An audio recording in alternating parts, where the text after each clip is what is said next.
Absolutely. Our first lady is Kirsten Gangler.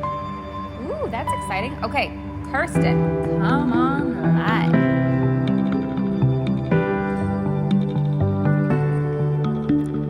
Hi. Kristen! Hi. Oh my God, I'm so excited. I can't believe I'm first. I know, I'm so excited. How you feeling? I am feeling wonderful. This program has been just so eye-opening and transformational, and just thank you so much, both of you, how you showed up, just sharing so authentically and fully and leading by example, because so much of what I got was not just from the words and the incredible information you shared, but watching you two together and just seeing the love and the support. Thank you. So it was just really a beautiful thing that you two have done. So thank you. That means so much to us. Thank you so much. Yeah. I have two questions. Tell us. So the first one is, how do you know, you said at one point to share when you're upset, right? When you're like triggered and you got the feelings, to share the feelings, but not the story. So I'm feeling sad, but not going into stuff. Yes. But there are also times where there's something that is needing a conversation. So how do you know when to share what? Do you mind if I go with this first, Kevin? Go for it. So my response to this is, if you need to change something, if there's something that's not right, if there's something that actually requires a conversation, then you would talk about what's making you sad. But if you know that what's making you sad is probably a trigger, a coding, a wound, a past thing that he just happened to walk into, like a landmine, or even worse, it has nothing to do with him, this is when, unless you want his advice or you need to have a conversation, this is when you're just like, I just feel all over the place. Can we watch a movie? Can we just be together? It doesn't matter what's wrong at that point. So what you need to get clear about, and this is what changes the game for us ladies, is when we realize most of the time it doesn't even need to be discussed. It just needs to be felt. So if you do need to have a conversation with him, I propose that it doesn't happen in the heat of the moment when you're feeling the most emotional anyway. And if you are desiring feedback from him, I also recommend that doesn't happen in the heat of the moment when you're not open, you're emotional anyway. So it's like, while you're in the heat of it, usually just feeling loved, held, is the most of what we really want anyway. Does that make sense? Totally, yeah. Yeah, for me, this was something that was very difficult to comprehend and to put into practice, because after the I feel statement, my ego definitely wants to explain everything. So it's taken quite a while for me to get to a point where I don't need to do that. I still feel the need to, I still feel the ego in there, but I've gotten control over it where it's not necessary anymore. And as Melanie said, it's really important that we do the I feel statements and then meet the person, whoever we're speaking to, at the emotional state. If we can meet each other at the emotional state first, then we can actually open up a conversation. But as you said, if either of us get triggered, if either of us get defensive at all throughout the conversation, neither of us get to get hurt anymore. And having said that, like, let's say Kevin says to me, because I can feel his energy, and I'm sure a lot of women are super intuitive. Like, you feel your partner's energy. There's something. You can feel it. And you're like, are you okay? He's like, oh, I just feel so stressed. Well, you're not going to just be like, oh, that's nice. Let's have a picnic. Like, there's like, why are you stressed is like the next logical question. Like, why? What's wrong?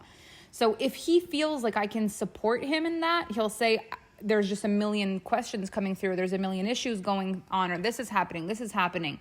And I'll say, is there anything I can do?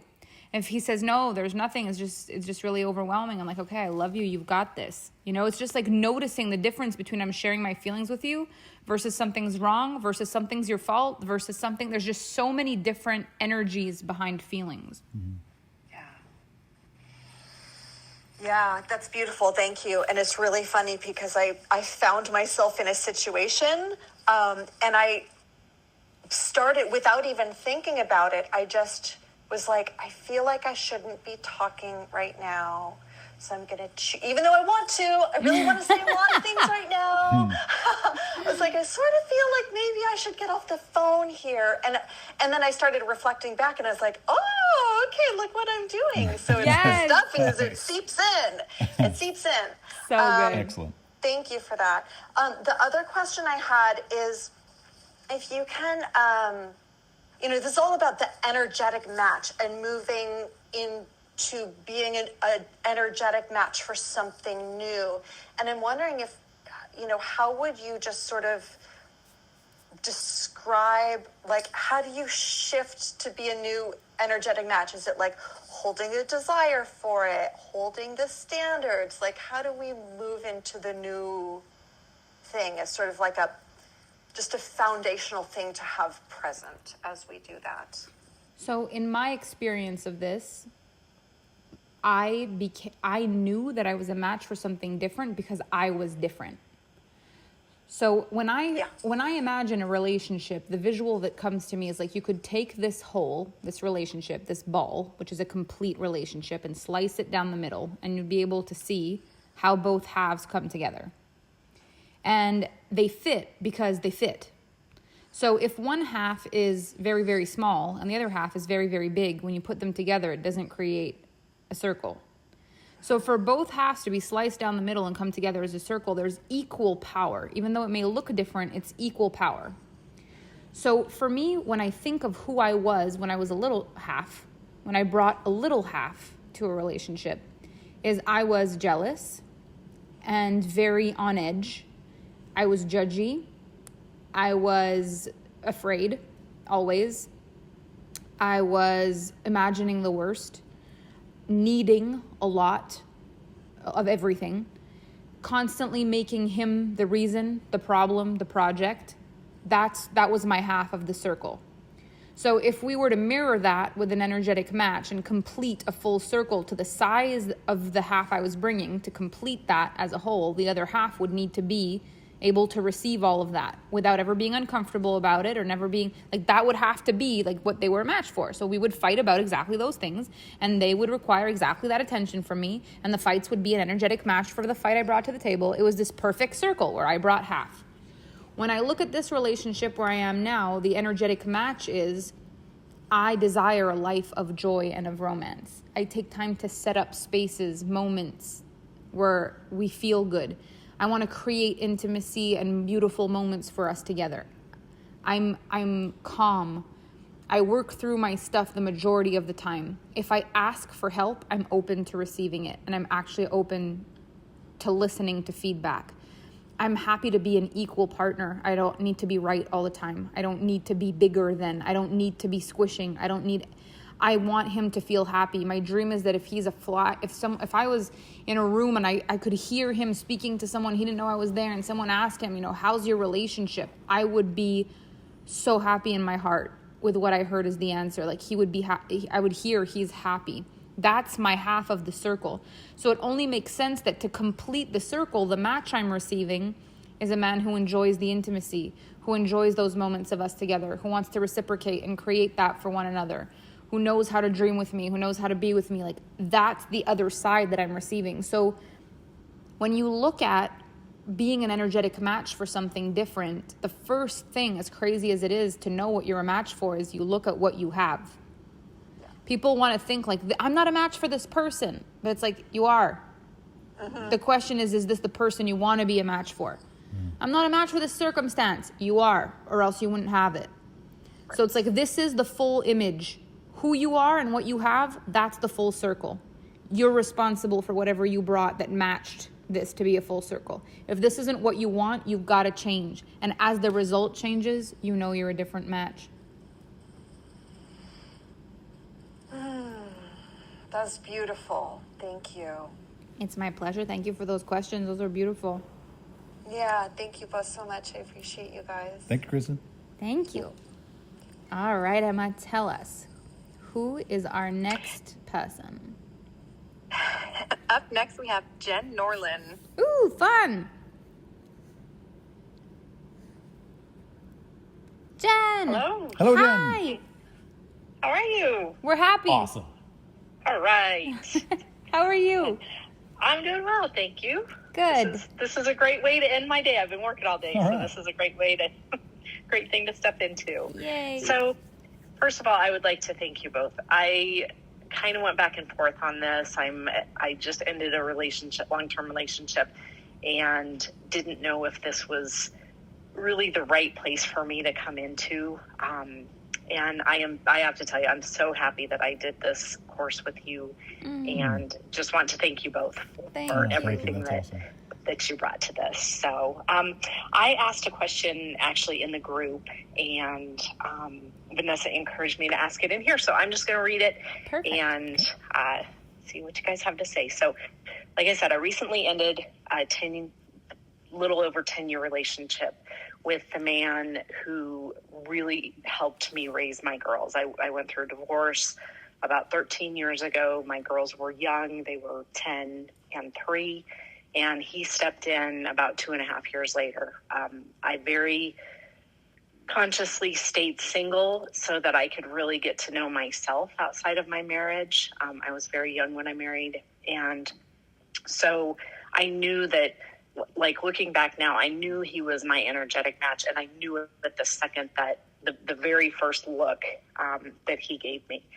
And I know that I didn't continue to do the things that had gotten me into that alignment, as far as, the work I was doing within myself after I got into the relationship with him. And I know my part that created the dynamic between he and I. And that was something that we couldn't sustain it. And it led to a lot of other things happening, and kind of what felt like a piece by piece breakdown of our relationship. I love him dearly, and we still talk. He loves my girls. They're a huge part of his life. And I don't ever want that to be something other than what they want for it to be. Mm-hmm. I also know that I want and desire, the man that I'm going to walk off into the sunset with. And I don't, where I'm at now and where he is, I don't see that being between he and I. And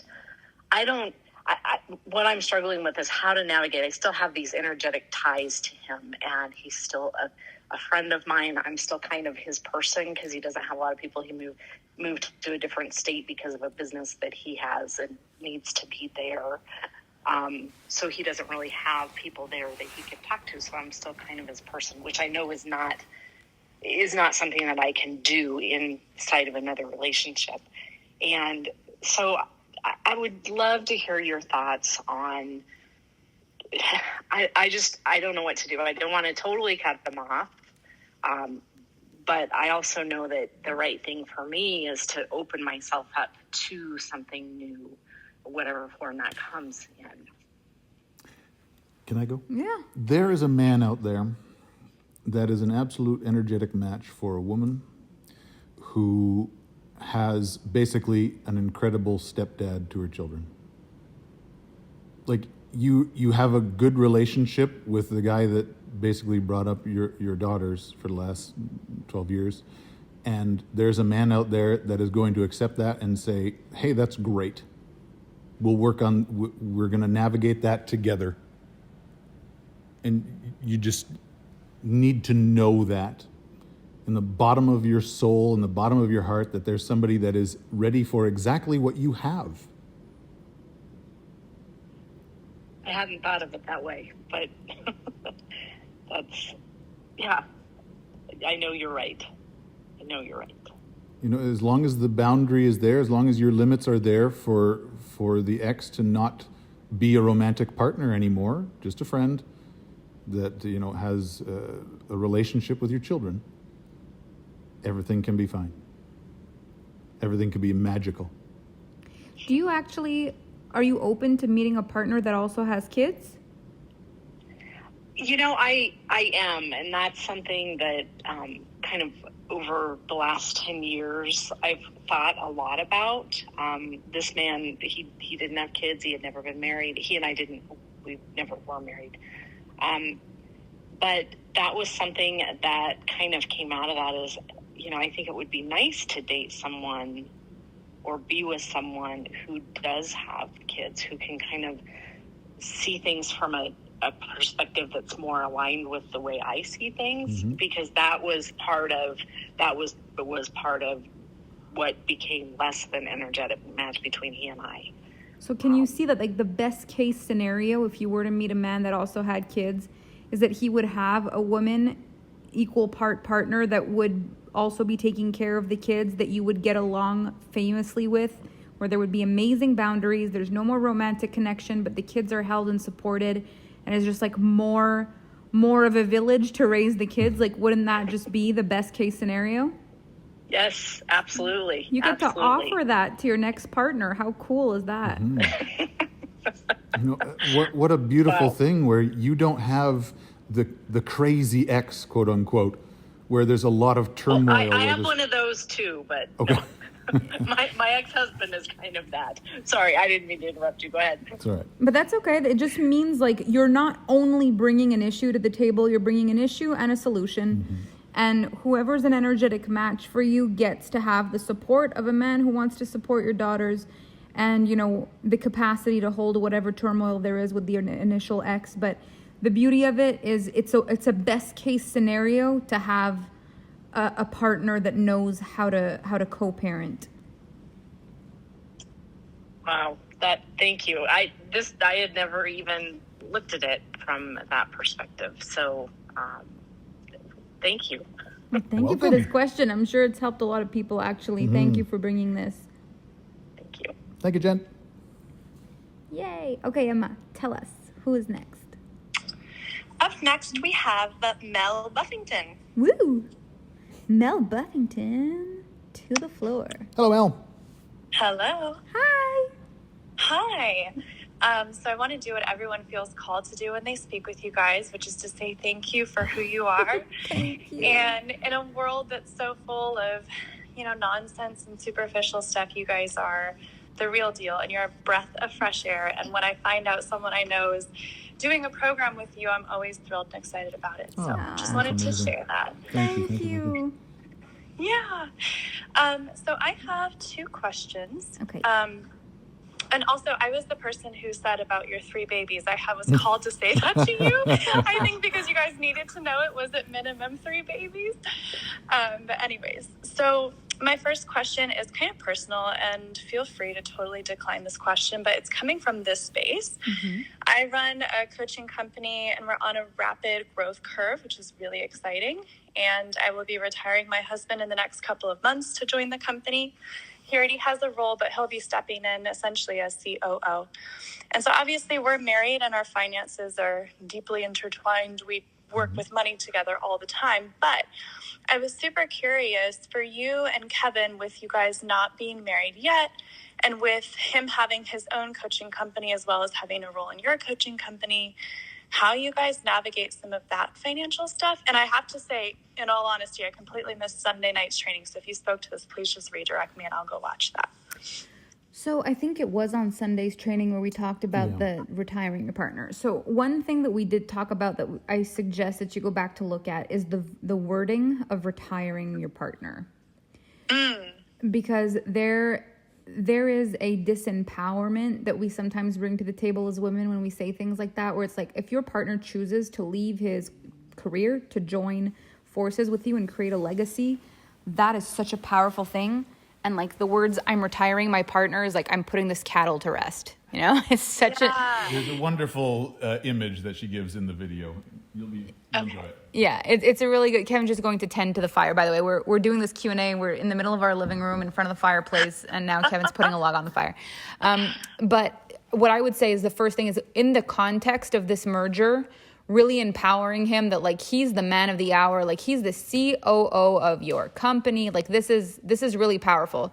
He's leaving a job that's like meh to come build a legacy with you. That's far more powerful than you retiring your partner. So that's one thing I want to say. But what we do and what we believe in for ourselves is everything is under the same one umbrella brand. So the MLI is basically the brand that holds Effortless Alpha, Masculine Expansion, Alpha Femme, Alpha Homes, everything we have.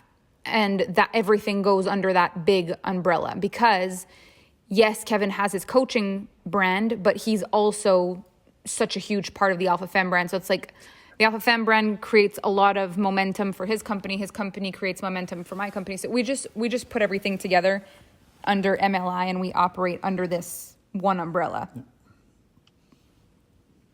Beautiful. That's actually exactly what we're doing. The company's been renamed to our last name, so it doesn't hold just my energy, and that's kind of what we're doing. Beautiful. Very interesting. And I want to say also, thank you for highlighting that about the language of retire the partner. It doesn't feel that way to me, but that's kind of what's thrown around out in the world, mm-hmm. right? So I'm going to go watch that part of the training. That sounds really valuable. Yeah. Yeah. And then my second question is, so this is kind of an emotional trigger kind of a thing. So I'm kind of navigating through what I feel like is some kind of program or rule that was taught to me that isn't necessarily true. And it's a bit challenging navigating triggers with my team. So I'm not often triggered, but right now in the midst of this up level and bringing in people full time and all of this, there are things that come up. So I'm wondering, Melanie, if you've ever had the experience of being triggered while you're running a meeting with your team, and if so, do you kind of pause the meeting, step away? Do you do your best to just set it aside? Or if that's impossible, what do you do? Do you share with them that you're triggered? And, how do you kind of navigate that in that role? So what might have triggered you? What's the trigger? I'm bringing one woman who works with me in full time. When she first started working with me, obviously I coach and mentor everybody who works with me and for me. And so she had been wanting to build a business, and we got to this place where she's wanting to come in full time. And I said to her, I don't know if you want to do that. You might want to be doing what your business is. So here's what I propose. Go to the drawing board, decide what you want, come to me and pitch it as if it were an offer from this business you're looking to create. And then we can look at what it is that you desire, and I can share with you what I desire and kind of what I need as well. And we'll talk about that. And so she did it. She came back and actually said, I want to work full time and I want to create this offer with you inside of this company and all of this, which was amazing. So we spoke about this year, her being all in completely on this company. And I do feel like her business will become kind of a movement, but in a bit of a delay. So a couple years down the road, and she'll be able to kind of back her role out, maintain some role, and do her own thing as well. And then I got triggered today because we had not followed through on one of the items that we had looked to create at the end of last week.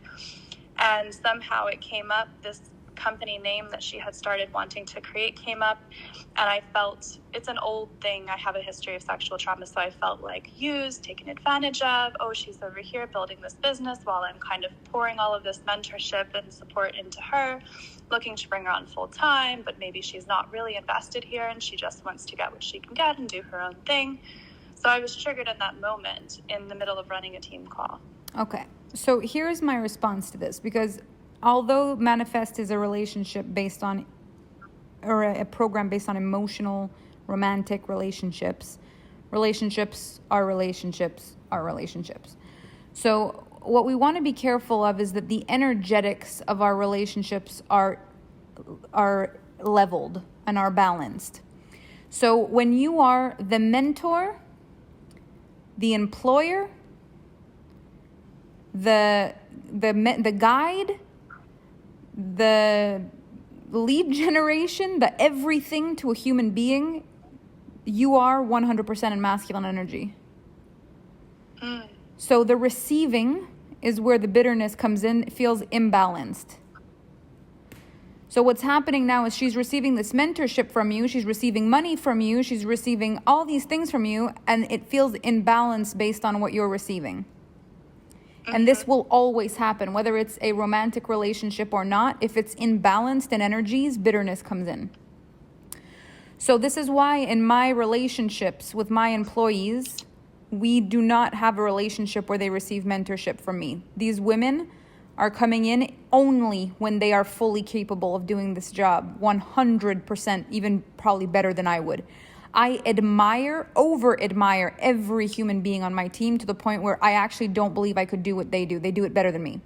They do not need my mentorship. They have my friendship, but I have their friendship. So there is a balance of feminine and masculine energy in every single relationship I have as part of my team. And it's why those triggers don't happen, because there's a lot of balance. What's probably happening, and I don't know if you did you just buy the Manifest program on its own? Yes. If there's any chance of femme fatale, this is where you learn to balance your feminine energetics, because what I think is happening is you have a very comfortable place in being the masculine energy, just in the way you speak about your partner and how you're retiring him and the kind of issue that's happening and occurring here with this woman. There's something about you feel more comfortable in a more masculine driven role, but it does bring up bitterness. So in order to take that away, it's just learning how to navigate your energies in a more balanced way. Mm-hmm. That makes a lot of sense. And then I have a clarifying question on, you say you don't mentor anyone on your team, but kind of what's happened is organically, they're definitely meant to be a part of this on a soul level, on a deep level.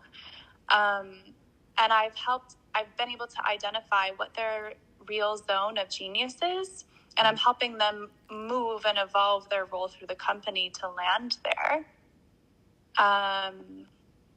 You know what I mean? Kind of training, professional development. Maybe that doesn't even apply to the way your company happens, or maybe you're suggesting that that's something I take off the table completely as well. It's just in the way it's being done. This is more of an energetic thing. And I have a feeling if you were to dive into your upbringing, your coding, your triggers, your wounds, you'd figure out that there's something there with your feminine energy that causes it to feel the way it does. Yeah, got it. Okay, that makes perfect sense. Thank you so much. I appreciate it. It's my pleasure. Thank you for your question. Thanks, Mel. Okay, Emma, tell us. Hey, so the next person up is Coral Lee. Yay, Coral Lee. She's like our star of Clubhouse this week. This is twice now. So amazing. I love it. Where's she at? She's coming. You should be here soon. A little bubble pops up, and then after that. There she There is. she is. Hey, Coral. Hello. Welcome Yes. back. Hi, both of you. Thank you. My first question is when is Melanie going to coach the Leafs so that Kevin can As soon as possible. Kevin's putting in a request. Yeah, that's a Canadian joke for all the non-Canadians on the call. And my next question is a little bit more serious. So I'm single. I'm a mom of 2 teenage boys. And I found the training really helpful in that learning from Kevin about how guys think and how they react. And I've been working really hard this past year on not mothering my boys. They're 15 and 16. Using I statements so as not to trigger them. But we still find ourselves sometimes in conflict. And I noticed that the way in which I communicate with them must be similar in the way in which I communicated with their father, because I often get the same reaction. Right? And so I'm noticing a pattern.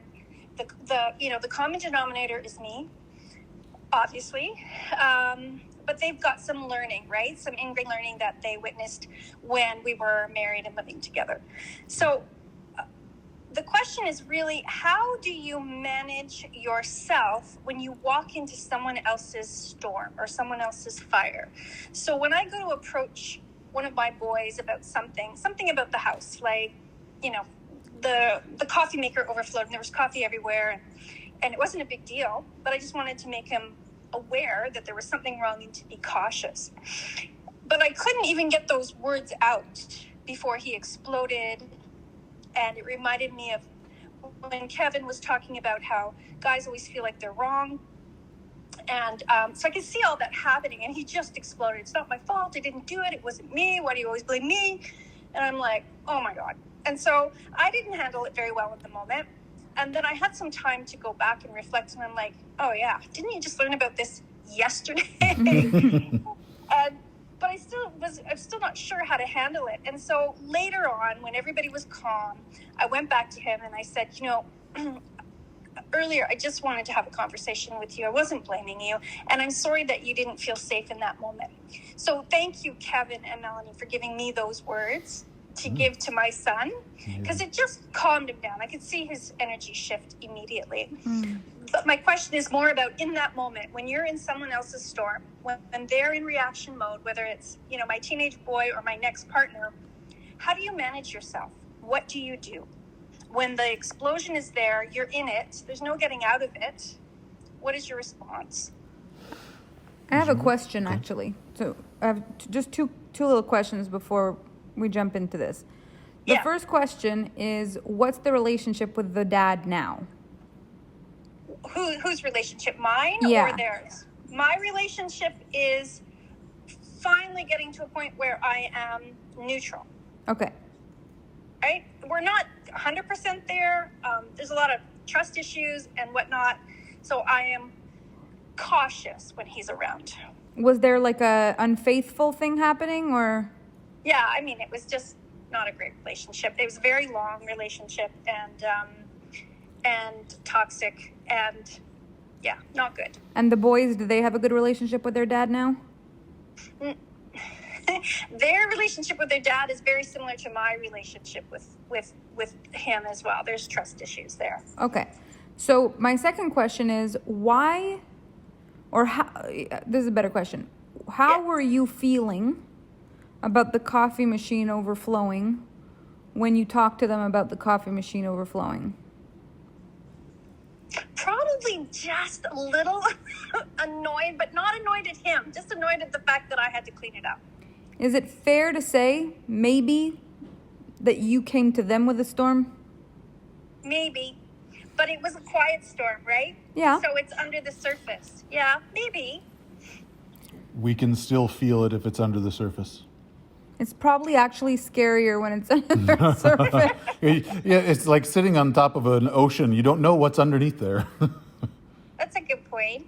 And so if it's not, like, how do you talk to your partner about stuff where you anticipate that they may be triggered? Or is that anticipation sort of creating that trigger, like, or bringing them into that? The thing is, we often bring our storm to people because we're allowed to. Not because it's necessarily right for us or for them, but just because why would we be mad alone if it's also someone else's fault? So we bring the storm. The fact is, if you really, really think about it, like for real, what advantage was there to talking to your son about this coffee machine in that moment? None. So you brought him an unnecessary storm because you were allowed to. Yeah. So it's just old patterns. Mm-hmm. Our anticipation of somebody else's trigger almost inevitably brings it out. Even if it's under the mask, there's that fear of their trigger coming out. We're bringing it out in them. They feel it instantly, so they're already defensive when we come to the situation with our anticipation of their trigger. It's so hard to be conscious all of the time. Like, some of the things that I've tried to implement with them is just little strategies, mind things, right? Like, if I walk into the washroom and the sink is full of toothpaste, right? Something that might trigger you in a relationship or with your kids. I stop myself and think, okay, have I had 5 positive interactions with them, recently? And if I haven't, then I just be quiet and I attend to it myself. And I think that that's helped a lot in the last year. Like, they really hear me now when I do have something that I need to sort of address. And I think I just forgot that, right? Like, I'm falling back into old behaviors. So how do you remain conscious? Is it just practice? So for me, the awareness has to be everywhere. So it's like it can't just be awareness of what isn't working. It's got to be awareness of everything. And as you raise your awareness of everything and your intentionality of everything, this is when you're going to notice what requires a conversation and what doesn't. And this is what we were talking about at the beginning of this Q&A, is there's just things that don't actually require a conversation. There's things that do not require a conversation. And as difficult as this is for us, because women just talk about everything. Right. But like, it doesn't require a conversation just because you could, just because you're allowed to. You know, is this moment of self-righteousness worth compromising the peace in my house right now? And even if there is toothpaste in the sink, there's a difference between boys. Mother has to tell you that you've left toothpaste in the sink versus, all right, boys, here's a coin. Choose heads or tails. Whoever wins or loses, however you want to do it, ends up cleaning the toothpaste in the sink. 1, 2, 3, go. Like, there's a difference between someone must clean the toothpaste in the sink and whose fault is it that there's toothpaste in the sink. Yeah, and I think that's a good word, fault, right? Laying blame, even though I was trying to tell myself that I was just wanting to tell him about it. He didn't see it that way at all. Neither right? did you, because if you had felt like it was no one's fault, you would have just cleaned it. But it was annoying to clean it knowing it wasn't your fault. So you went to speak to the person whose fault you believed it was. Right. So this is like where we become aware, where it's like, I shouldn't have to take responsibility for things that aren't my fault. But in the moment where you go deliver it to the person whose fault you believe it is, well, there's going to be a trigger there. Yeah. I've practiced at this, at trying to get it so my first response is not a trigger based on somebody else's anger. Like, I come into somebody else's storm, they're already angry. It's natural that we get our defenses up because we don't want to feel attacked. Yeah. Like I talked about, you know, our bodies don't know the difference between being attacked by a bear and being emotionally yelled at. You know, so I've done just practice, having my first response be complete compassion. My partner is emotionally in pain. Or in this case, my son is emotionally in pain. So it can go straight to compassion. You're still meeting him on an emotional level. And you can meet him there. And so when you come in, he's in a storm, all angry. You say, hey. I got you. It's okay. We'll get through this together, whatever it is. Yeah, that's great. Thank you. And my son, just so you know, he's 16, Kevin, and 6'2", 200 pounds, and he wears a size 14 shoe. He's got one more size to catch up to me. But I will say something too that comes to my mind. He's a huge kid. But I will say this other thing, like, no matter how big this man is, you may sometimes see him as like, you know, he's a big man. You know, he's a big man. But he's still the little boy that doesn't want his mom to be disappointed. Mm-hmm. Right. So yes, that's great. You get to say to him, can you come help me? The coffee machine went crazy. And you will get a man. Right. Or you can say, look what you did, and you will get a son. And you get to decide who you want to talk to. Yeah, I love that. That's great. Nice. Thank you so much for this. Thank you, Carl. Take care. Bye. Bye. All right. Awesome. Emmanuel, who is next? Hello, beauties. Okay, so next up we have Lola Hill. Yay, Lola. Hello, Lola. Hello. Oh my gosh, hi. Real life chats. Yeah. You guys are so lovely. This is so fun. I haven't really spoke on Clubhouse so much, so. I love your cover image. Are you in the bathtub with flowers around your face? Yeah, into bloom. It's pretty next level. You're very beautiful. Tell us. Oh, thank you so much. Okay, so my question is pretty simple, and it kind of circles into one of the ones earlier. Well, I think it's simple, but I'm also maybe I'm overthinking it, I guess. But, so you say you're an energetic match for who you are, of course, and what you have. How deep does that two-part question. I'm going to get my question out, and then you can answer it. Okay. However, in whichever way, I guess. But, how does that play into, how deep does the, what you have go? Say you have no money, but you're, doing all the work and the business, and the millionaire mindset, whatever. XYZ, like, how deep does that go for as far as like, then are you only an energetic match for somebody that's doing that as well? Or you get to then calibrate? And second part of my question is like, how deep does it come down for the match in the physical? For instance, like, and this is just an example, this isn't my reality, but for instance, say you're like a caffeine addict and you like have to have coffee every morning to start your day, right? Are you then only an energetic match for a coffee drinker, or would it just be somebody that doesn't mind that you like or drink coffee? Like how deep does it go, I guess? This is a really cool question. Interesting. So there's logic and energetic. So your question is trying to rationalize with logic what energy is. And I understand that, because it's like trying to say, well, if this is happening, is it because of this? If this is happening, so for me, what an energetic match boils down to is power in a certain area. So, for example, you might find people who don't have a lot of money but feel abundant be an energetic match for people who have a lot of money. Okay. Because even though the amount of money is astronomically different, the power around money is very similar. They feel completely full, fulfilled, safe, calm, abundant. Okay. The energetics are equal. Like, there's no fear, there's an abundance, there's a trust, everything's okay, there's an energetic match. What I have found is very often addicts attract addicts, but it's very different. It's a very different addiction. So you wouldn't necessarily attract the person who's addicted to coffee. You might attract the person who's addicted to men. You know, you'll fall in love with a guy who needs a pot of coffee before he speaks to you in the morning, but your addiction is the man. Okay.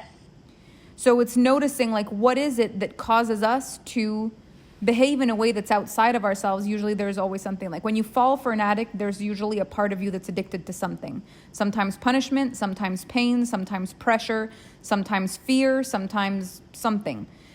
Or you're an addict of some sort. There's an energetic match, either a comprehension or they're fulfilling a need of yours somehow. You know, maybe you have had a person in your family that's been an addict. You're an energetic match for that kind of love. There's all kinds of different ways it can show up in the physical world. But what we're wanting to say is, when you are navigating your triggers, navigating your wounds, navigating your fears, navigating your coding, so that you're actually dismantling everything that's created you as a response of a human instead of a creation and an aware human being, then you decide what you're a match for. Whereas if you're a match for what you're triggered towards or coded towards, then you're a match for what you've been a match for your whole life. So that's why the work is so important. But it doesn't always show up like math, like 1 coffee addict plus 2 coffee addicts equals 2 coffee. You know, like, it's not like that. Okay, well, you know, like, defined head and ajna here. So I have another question then on that you just reminded me I had before I wrote that one down. And maybe you go on into this in femme fatale, in which case just tell me to be patient. But okay. You guys talk a lot about, like, well, you were talking about when you were going to dating and circular dating and going into that and, like, learning and understanding how to hold your power, like, in dating, or when there's an abundance of, when you believe that there's abundance in love, XYZ. My question is, like, if you, like, I know I'm powerful, but I've, like, been running scared for my power for so long that, like, I don't even know where to find it, or, like, how, like, what it feels like when I'm, like, holding it. Yeah, I get this. So this is full-blown femme fatale. And for the men, this is exactly the kind of work Kevin would do in a one-on-one coaching or inside of a mastermind. Because what happens is that our power is something that we have always had from the moment we were born.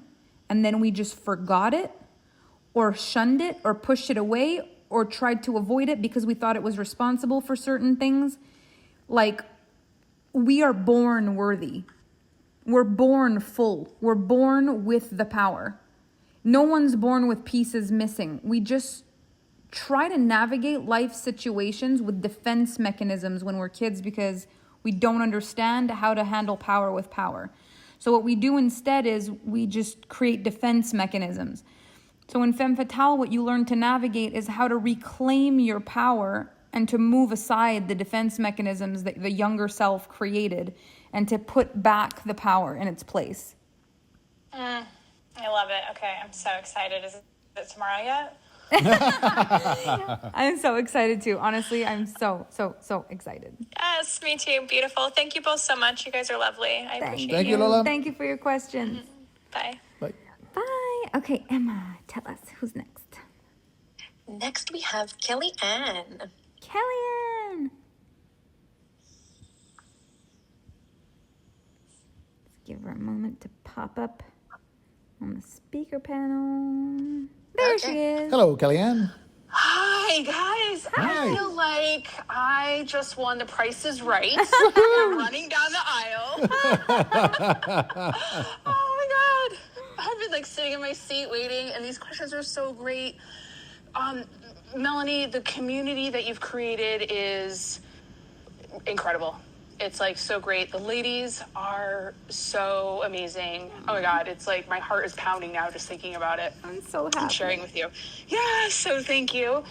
And Kevin, it was such an amazing pleasure to have you be in this training and just be an example of a partner and holding space and, like, letting, like, the way I see is, like, Melanie gets to spin around, and maybe I'm projecting, but Melanie gets to spin around and be in her magic, and then you're just the grounding rod that's like, okay, let's do this. Am I picking that up? We actually often do that in the living room. she likes to spin. But thank you for that. The pleasure is all mine. Oh, thank you. Oh, okay. So my question is, so single lady here, and, you know, even Lola, her question right prior, so I love that I'm right after her because it's very similar in, I feel like I'm really great with people, and, you know, as soon as I put my mind to, like, I decided I was going to be intentional with finding a partner just prior to you doing this, so thank you for showing up in my manifestation.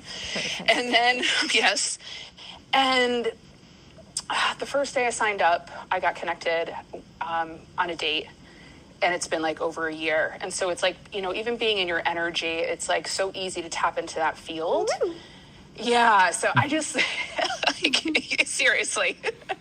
And then on Sunday, before the call, our last one, I got led to do some more energy work, and I tapped in again, and I had some of my questions answered just by, like, going into the energy. So I don't know, I guess I'm just being led to reflect that back to you, is that the energy field that you create is very palpable, and it, like, I was able to work in it and do some of this work in between the calls. It feels good to hear that. Thank you. Yeah, thank you. So along those lines, so then I went for a random drive the other day, and I just pulled into this house, this new development with these houses, like a whole town over. It was just really, like, I was just listening to the voice, and pull in, and there's just, like, one guy there with all these houses that are almost all built, and he happened to be the owner of the whole, like, the whole lot. And we just started talking, and, like, a hawk flew by as we're talking. Ooh. I know. And then, like, I'm just looking at him, and my, like, heart was, like, pounding, and I was like, I don't know if I'm talking right, you know?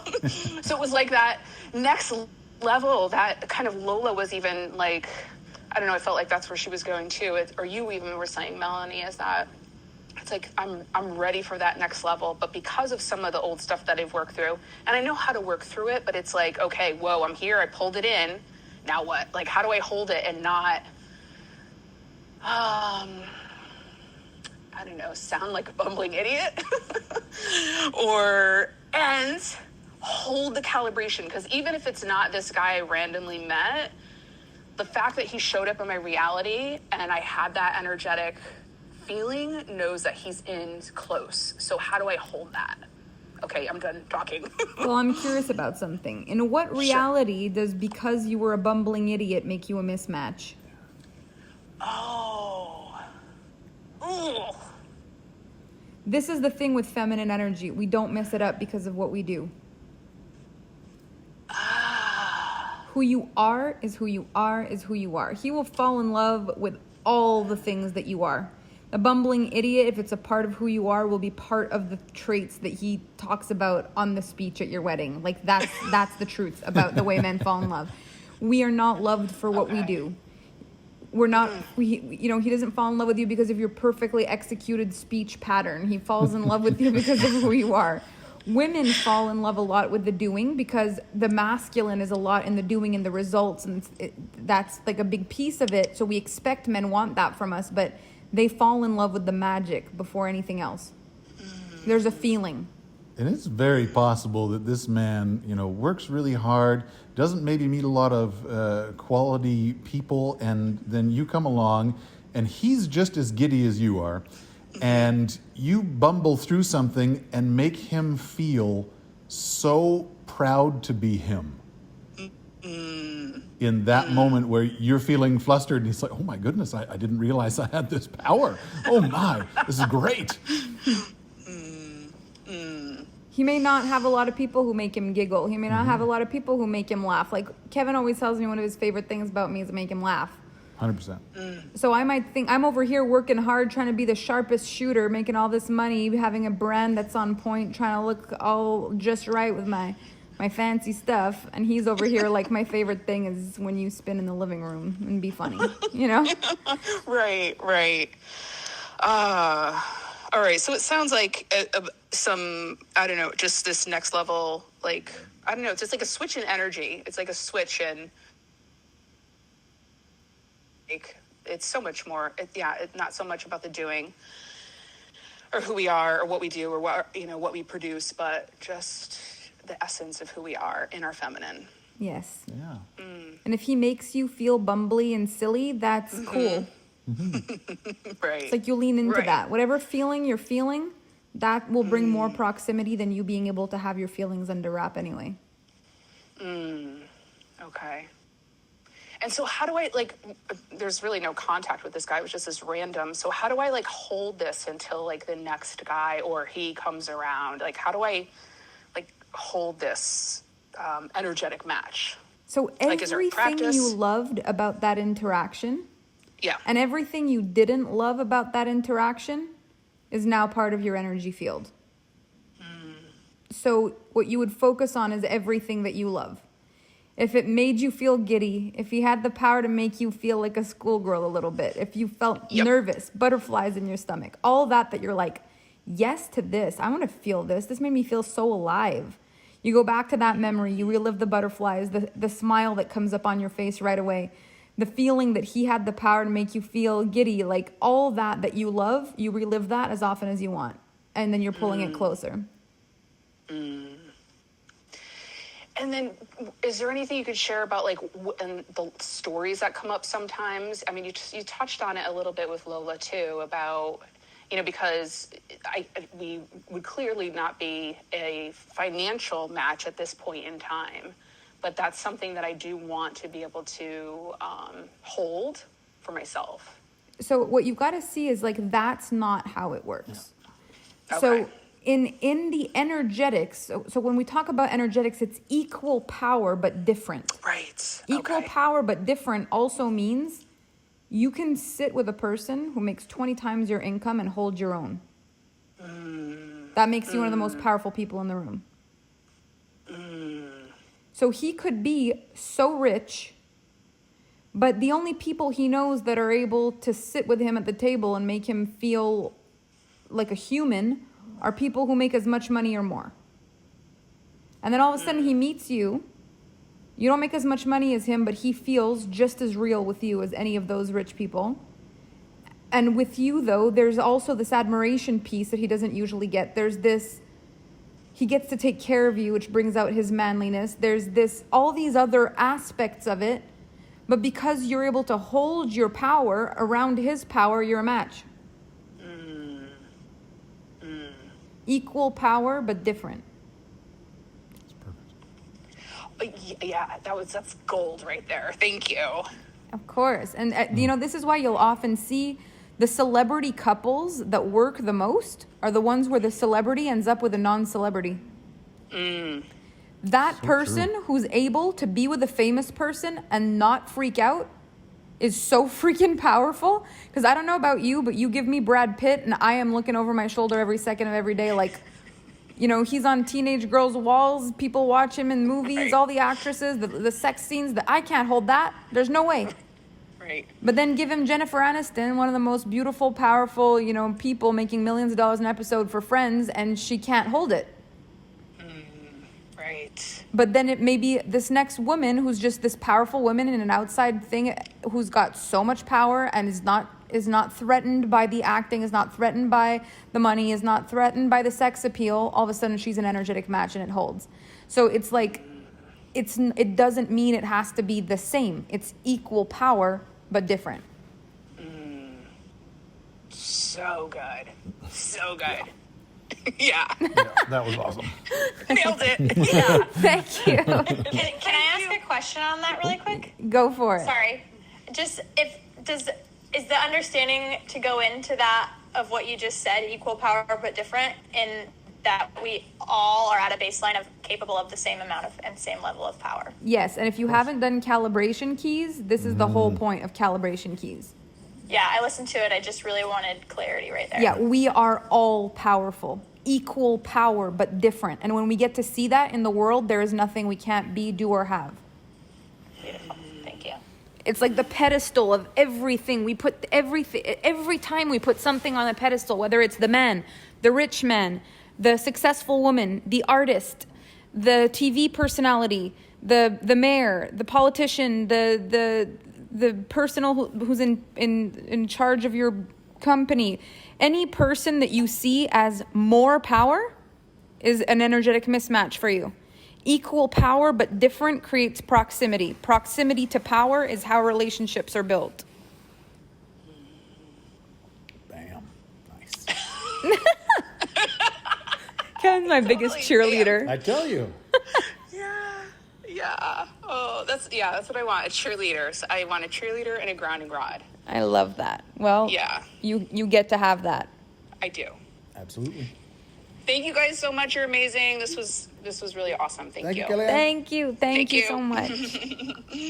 All right, Emma, tell us who's next. Up next, we have Kim Burns. Kim, come on down. Hello, Kim. Hello. Hello. Hi. Oh my gosh, I'm so excited. Thank you guys so much. We're excited pleasure. too. I just want to say, so I am also a single lady, and so I feel so lucky to have this for, kind of my entire journey. So I'm very, very, very grateful to you guys. Oh, we're so happy. Yeah, those last questions are so great. Thank you. I wanted to ask about online dating, and I have like two kind of specifics for it. One is that a lot of times Melanie has talked about, there's a bajillion people in the world, so it's really easy to just be like, thank you, next, like, you're not a match for me, Mm-hmm. When it comes to online dating, I live in LA, so it's like a huge city with a massive amount of people, so I actually get kind of overwhelmed by the amount of choice. Like, it feels absolutely endless. I have like 500 some likes, and I get really overwhelmed. Mm-hmm. And just like how you suggest navigating that. Like, I'm like, who do I talk to? Who do I give my energy to? Where do I don't know. So, what do you enjoy online dating? Have you actually had a good experience with online dating yet? I've met some cool people. Like, I don't have bad experiences. I don't believe that it's bad or the worst, but I've met really wonderful men that have never been my match. But sometimes I do see it as like work, kind of, quote unquote, a little bit, you know what I mean? And those times I'll usually turn it off. Like, I'm like, I need to get off this for a while. So right now, because of COVID, I feel like the online dating scene is easier just because it's like there's no, you can social distance and you don't need to worry about all that stuff. However, if the thought of online dating itself feels like work, or feels like there's so many choices you don't know where to start, it feels like online dating itself doesn't feel like an energetic match. Because the feeling of dating that you desire to feel, you're not feeling. So the platform you choose has got to feel good. So I remember when I was dating, I had, because people used to ask me this too, like, how are you enjoying the online dating thing? And my take on it was, if a man makes it through the internet for me, I'll be excited to go on a date. So I never saw it like work, because it was like, to me, I'm going to lean so far back with this, someone would have to literally come get me through the internet. Okay, yeah, I love that. You know, it's one of the ways people could get to me, but I'm not gonna go chasing anything. You know, whatever is meant to be is gonna be.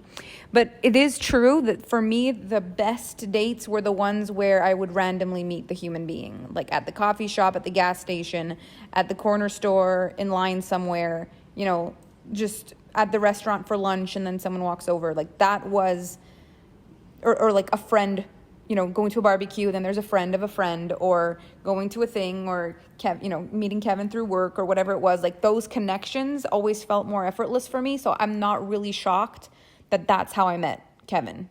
I felt like that was more of a match for me. Right. Yeah, that makes sense. Cool. So just not fighting and not being in forward energy. Like if you're in your head about what you should be doing for this to work, probably you're in masculine energy about it. Right. Yeah, that makes so much sense. Yeah, I'd say if you're the one going through the online dating, swiping, sending first messages and stuff like that, that's the masculine energy style when you're looking for that to be the person finding you. Yeah, I wasn't on any sites where the girl had to move first. I don't know if that is anything you do, but I never would be on anything where I had to choose first.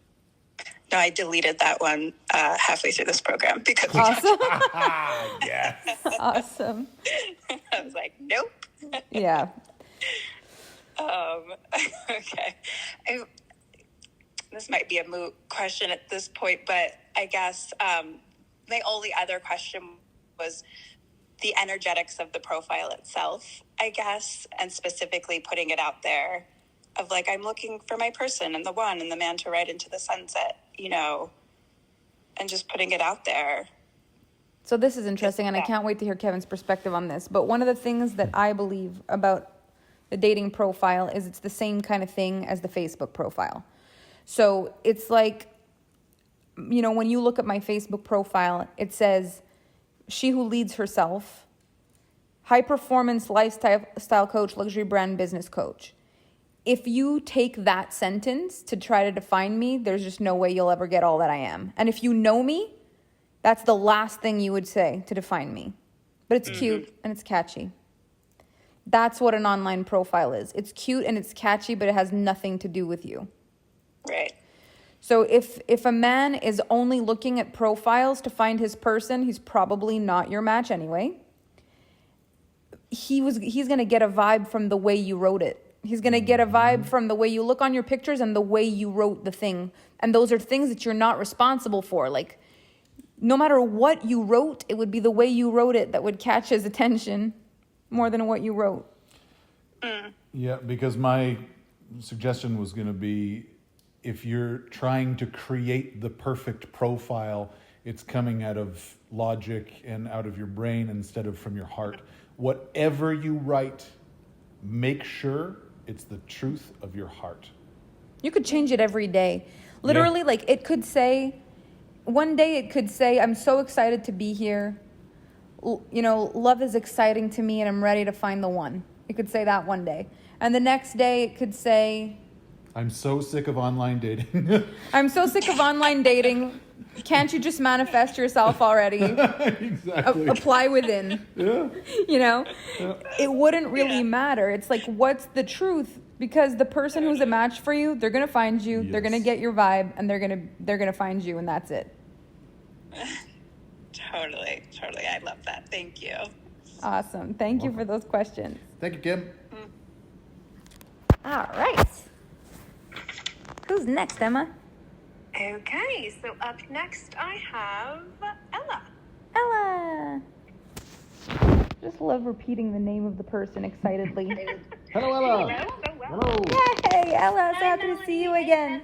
Hello. So nice to hear from you guys. This is so cool. It's like a phone conversation. Yes. Yay. Awesome. So I just want to say thank you so much for all that you do. The program has been amazing and has really gotten me thinking about a lot of things. Thank you. So I have a question for you. Mm-hmm. So I've been in a relationship for 2 months now, and it's honestly been such an amazing relationship. There's so much honesty. There's so much fun. There's so much love. The only thing is that he has recently told me that he's not really in a capacity to fall in love. Okay. Being that he is very focused on his self-relationship.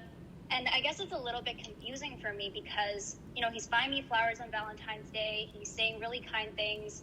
I know he's kind of holding himself back a little bit when it comes to, you know, saying, you know, like more words of affirmations, which is normally what I love to hear.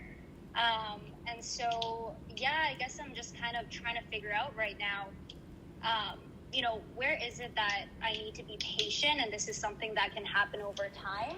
Or when do I know it's not a good fit? So he and I have had this conversation already, and he's just very honest with where he's at.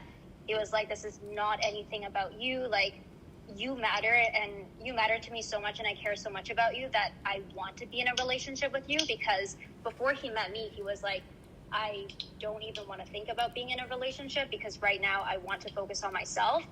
But when we first met, he was like, I just knew on the first date that if I'm going to keep on seeing you, then it's going to be a relationship. And so I'm just kind of like stuck in this limbo, I guess, of trying to figure out, is this something that can happen over time if I just kind of open my heart and stay in it? Or is this something that, is it a sign that I shouldn't continue? But yeah, you know, aside from this, is like, it's been such an amazing relationship. It's only been about 2 months, but we talk about masculine and feminine, and he understands all of that. He's done so much healing, and it's just such a beautiful relationship. Honestly, the most healthy relationship that I've ever been in. Well, are you okay with not being in a relationship? Like, are you okay with being exactly what he says he's available for?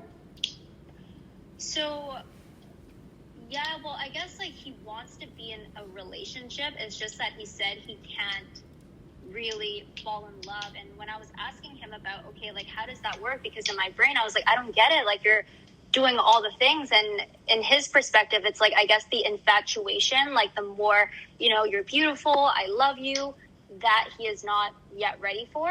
And yeah, I guess that's something that I've been sitting with for the last couple of days. It's been on my mind, is like, am I okay with waiting for that? Or no, like, is this, yeah, I don't know. Like, that's kind of where I'm stuck. So it's not a question of, am I okay to wait for that? It's a question of, am I okay with not having that? This is where we've got to be really clear. He's saying, I'm not available for that. So it's not about, do I stay and wait? Maybe it will change. This is where men really respect. And he wouldn't tell you this if he didn't understand that it might happen, that you might say, I first want to tell you that I am so grateful that you told me the truth about not being able to feel love right now. I'm so grateful that you did that because it gave me the choice. And, you know, in the best case, I would have loved to see where this went. I think you're an amazing guy, and I would have loved to see where this went. And I'm really ready to be in love.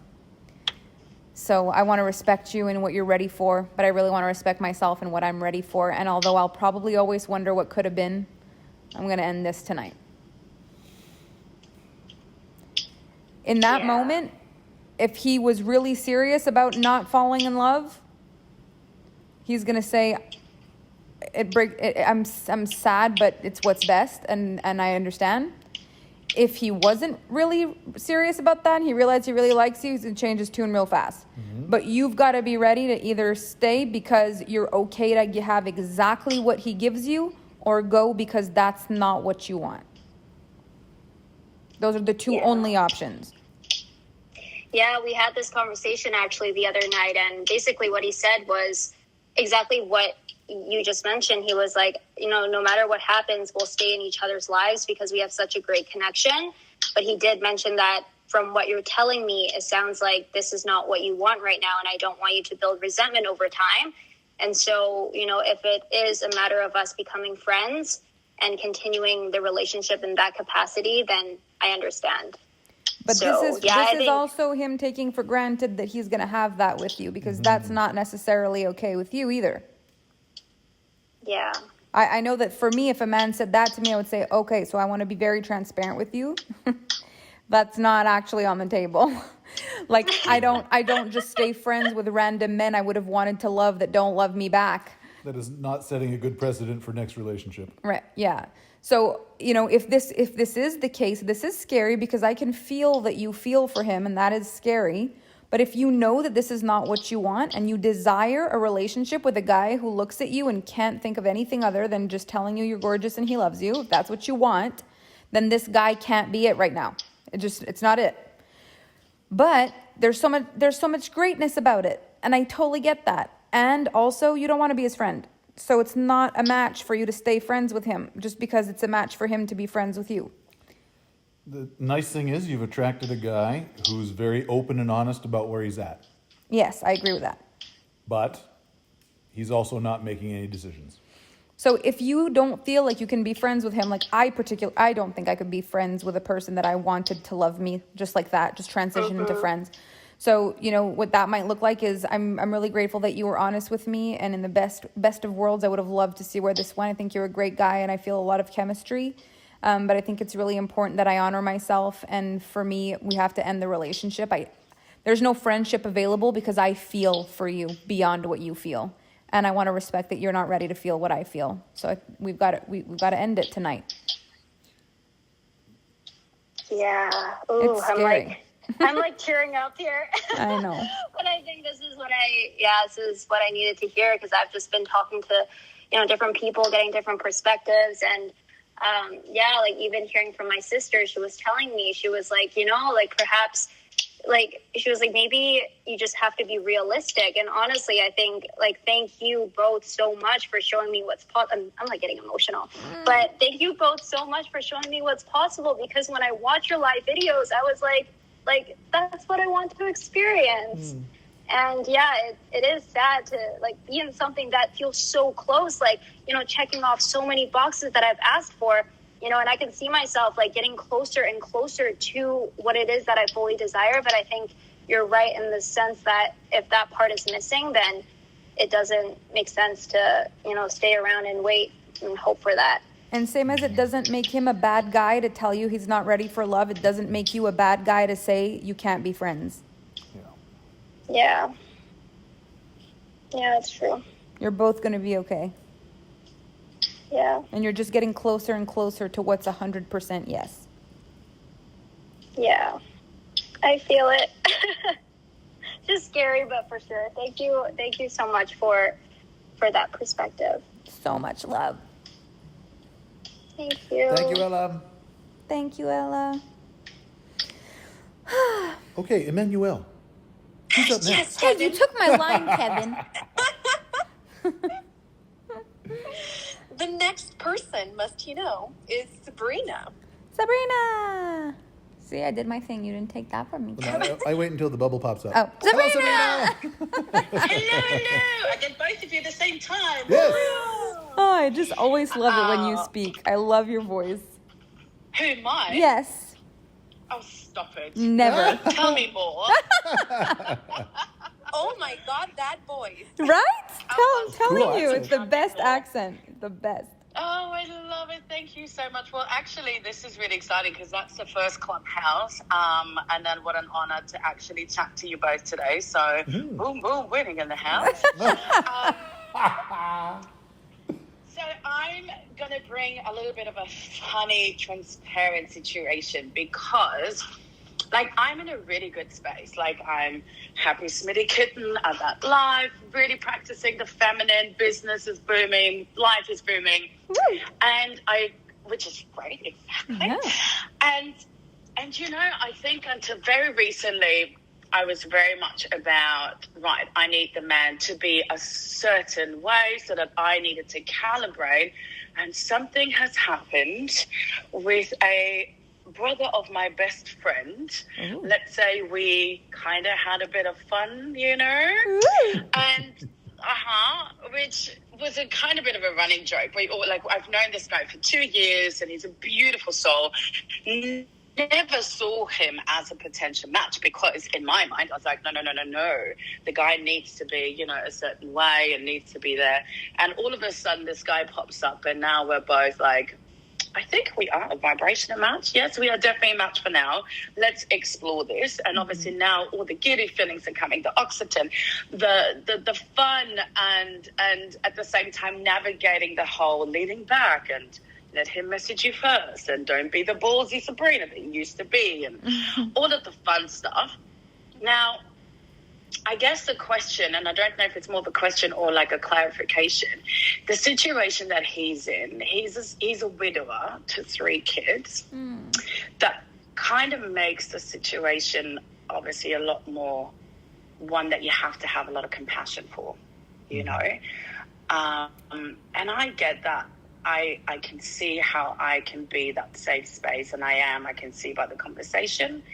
And at the same time, he's got this really strong presence as a man. You talk about this equal power, but different. I can see that. I can feel that. He's totally different type to me, and that's okay, because we can be. So I guess the question is, how long do you wait, in the sense of, I'm going to be doing my thing, and I keep raising my standard, I keep living my life and keep showing him how I take care of myself.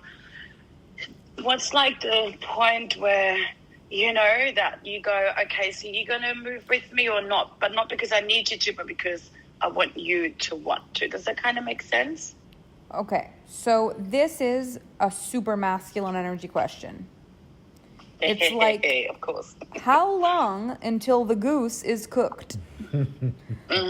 How do I know this isn't failing? How do I know this is working? How do I know the results are going well? How do I count the score? How do I keep score? Like, this is the thing that we do in masculine energy, because it feels so much better than to just be in the void and just trust that somehow not knowing is okay. So here's where dating many men was very magical for me, is that I didn't have to put a pressure on one guy to make his mind up right away.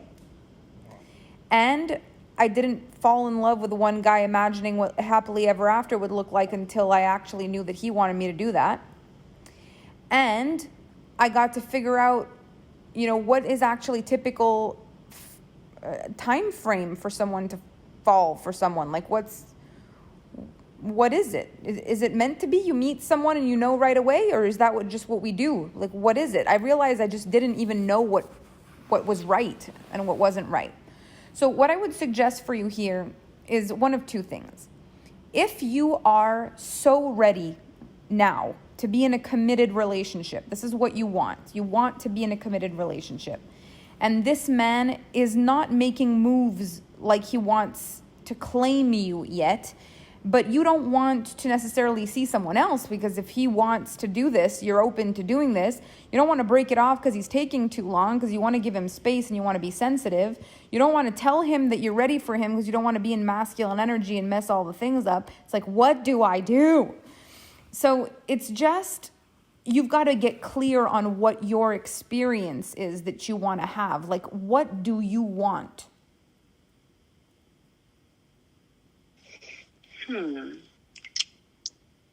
Well, I know what I want. Like, it's about wanting it all, obviously being ready for it all. And, in a strange way, and this is what I'm saying, this is where I keep going between my head and my heart. Like, in one way, I'm just happy to be in the void and go with the flow and see what happens. And then there comes a little voice in my head, but tick tock, you're 38 and you want babies. And if you wait here, then what there? So how long ago did this fling happen? About only 3 weeks ago. Okay. And there's been other men, so he's not the first one, so that's a good thing. It's not like, oh my God, he's the first man and he could be potential. It's like you said before, and already I see us, taking over his kids. No. I'm fully aware, like, there's been a few men, all of them teaching me and showing me more about who I am when I'm dating and what I desire. But this one felt across the different men that I've met over the past few men, this one feels different. And he hasn't messaged you since? Oh, no, he messages me every day. Oh, okay. Yeah, he's very, yeah, he's very, we have a lot of banter, which I think is one of the sexiest, traits, like the fun, the wittiness, the going back and forth. And we've been hanging out, going on dates without kids. But obviously it's not been, it's only been 3 weeks, so that's not going to be like, so by the way. But I do feel maybe what you've just said, Melanie, about maybe I need to be just very open about, hey, look, this is actually where I am. This is where I'm at. This is what I desire. I'm not looking to play the field. I want to meet the man who will literally, go to the moon and back with me. Not that I'm saying that you have to be the one, but I need you to be aware that this is where I'm at. Mm-hmm. Maybe that's the conversation that needs to be had. So the first step is you need to be clear on what you want. Because even when I did ask you, you said, That means this is maybe the first time you've actually really asked yourself this question. I love how you say that, actually. Really. Yeah, but clearly by the reaction of my body and the voice, I'm like, yeah, I know I want it all, but what does that actually look like and feel like? So yes, I'm with you on that. Because sometimes we just really want to know if the guy really likes us because it's what we've always done. But really, we don't want him to tell us right now because we don't even know. So really, maybe, this is good that it's in a void right now. So if you figure out, like, I want to walk into the sunset with the man of my dreams, I actually feel like if this guy said to me, Sabrina, you want to do this with me? I really like you. Let's go. Would you be like, I'm all in?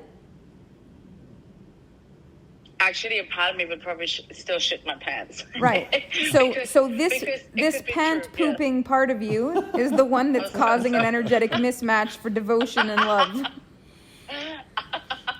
Sorry.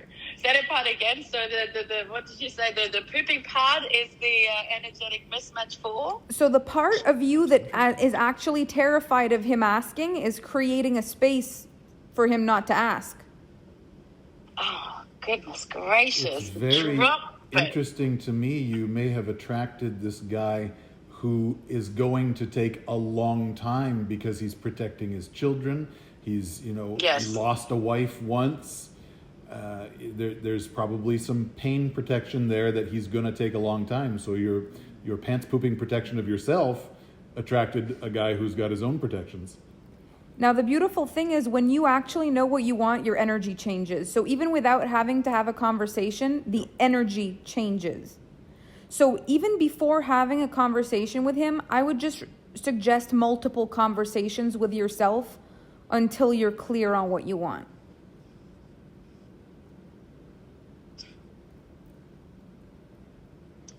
And when the real feeling is that you could say to him, I'm actually really ready to find my person.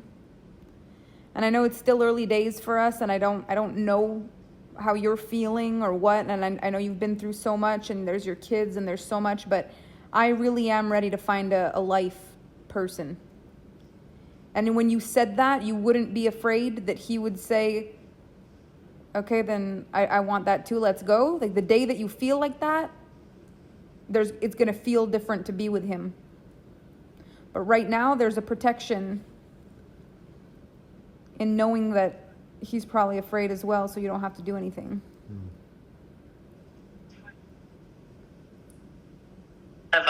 Thank you. That was beautiful.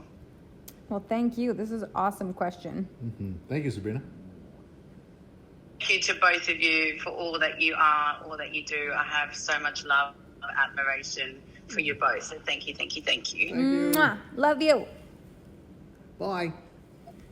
All right. Gosh, this is such a fun Q&A. Oh my gosh. Okay, Emmanuel. Who's up next? Oh, Kevin. Up next we have Elizabeth. Hello, Elizabeth. He hid my eyes so I couldn't see when you were going to pop on so he could say hi first. He put his hand over my eyes. Oh my God, that's such sabotage, Kevin. Sabotage. Yes. Kevin's a savage. Elizabeth, so happy to hear you. Hi, how are you guys enjoying the fire? We're having a great time, but we need another log on that thing. Stoke it. Yeah, Kevin's going to go stoke the fire. So tell us, Elizabeth. Yes. I have a little bit of a different question for you guys. Okay. I am a men's coach. Ooh. Yes, I know. Very ooh. I teach intimacy skills to intelligent men. And I love doing it. I love the type of men who come into my world to work with me. I am teaching them everything from confidence and mindset and vibe and energy to the specific types of touch that women really, really enjoy. And it just completely it's just completely meeting me exactly where I want to be in my work. And I believe that I'm really creating great shifts with my clients. But I have this one in particular who has got an interesting masculine feminine thing going on, which I would really love your perspective on. He's a manly guy. He's an intelligent dude. He's used to be a ranger in Alaska and carried around bear spray and hiked across the wilderness. And he is also bigender. Okay. And so bigender folks, if for anybody who's not familiar with all the lingo, bigender are folks who are not trans. There's no surgery involved in their preferences. They're not drag queens, but they have a split in their energy where sometimes they want to be men and sometimes they want to be women.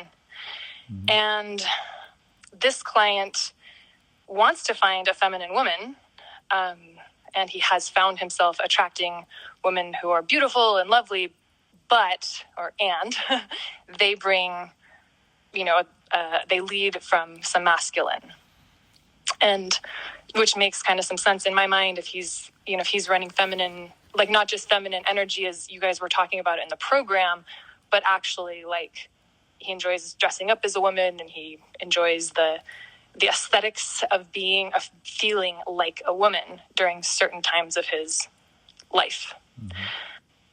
And so I'm sitting with how to support him in this client, and to be able to experience both these parts of him and get the relationship that he wants. And so I'm really curious to hear your take, both of you guys, if you would be willing to speak on this kind of the bi-gender vibe, given what you have been talking about in this program for the last week. What type of relationship does he want? Is it a marriage, committed? How does he see himself? Yeah, he would like to be in a committed relationship. I believe kids are on his horizon if he meets someone with whom that is a possibility or a reality. Okay, so I would question when he's most active in looking for a partner, because if he's attracting women that are more, because you said he was attracting women that are more masculine, right? I would say that there's kind of a mix or a balance in the women that he's finding that mirrors the balance in him, but he definitely pursues women from the masculine. Okay. From his masculine. So if he's found women that are a match, a balance, that are having a sort of a 50-50 masculine feminine, Is he looking for a woman that doesn't respond to his feminine energy? Basically he wants a woman that's constantly in feminine even when he's in feminine? Yeah. Yeah. So this here is very specific because he's not looking for something that's traditional. He's not a traditional human being. There may be things in the way that he is experiencing himself where he's feeling shy, that he's feeling like it's odd. And he's not putting himself out there to be really transparent about what he wants. Because in today's day and age, the forums, the places to really be transparent about exactly what you're looking for, they're so open. There's so many places to find a person that can understand this dichotomy. But to find a person that does not respond to energy in that way is going to be a person that's very specific. It's going to be a person who enjoys a man who has equal parts feminine, masculine energy, and who decides and desires to be in a feminine energy and not be moved. There are women like that are looking for this kind of man that's got this depth, that are able to be this way. But for a typical woman, most of the time, if we have a man that presents in feminine energy, we will respond in masculine. It's just the way we're wired, unless we have a preference. So he must find a woman with a preference for a man who can be feminine as well. Right. It's like female as well as feminine, kind of in a way. Exactly. He needs a woman who has a preference, same as he has a preference. This is not about energetics anymore. It's about preference. Got it. Yeah, interesting. Okay. Cool. Could I ask a question for my own relationship? Yeah. Energetics? Awesome. So I have a wonderful partner, and we've been together for a year, met just at the beginning of COVID, which felt like the universe's golden ticket to not being super bummed about lockdowns and things.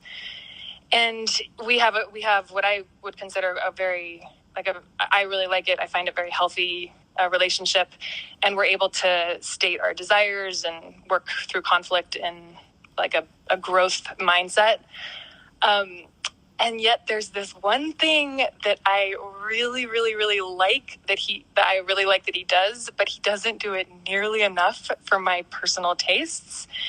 And the thing is probably something that a lot of women will understand. It's like when they come up behind you when you're at the sink or anywhere really, and put their arms around you and move the hair off of your neck ever so gently, and then give your neck a kiss. Yeah, exactly. And it like soothes me. It like settles me. There's something just like that, like it brings me totally into my feminine when he does it. I want to make out with him when he does it. And I have told him that I really like it. And I've asked him to do it as much as he possibly could. And then he does it like once a week, maybe twice a week. And I'm trying to I'm trying to be in my, part of me is like in my masculine being like, could I just give him a list or maybe like a reminder on his phone to do that every couple times every day? I'm being really clear. I'm being really specific. And then also I'm like, but just be feminine and just make your collarbone really available every second of every day, just in case the inspiration strikes.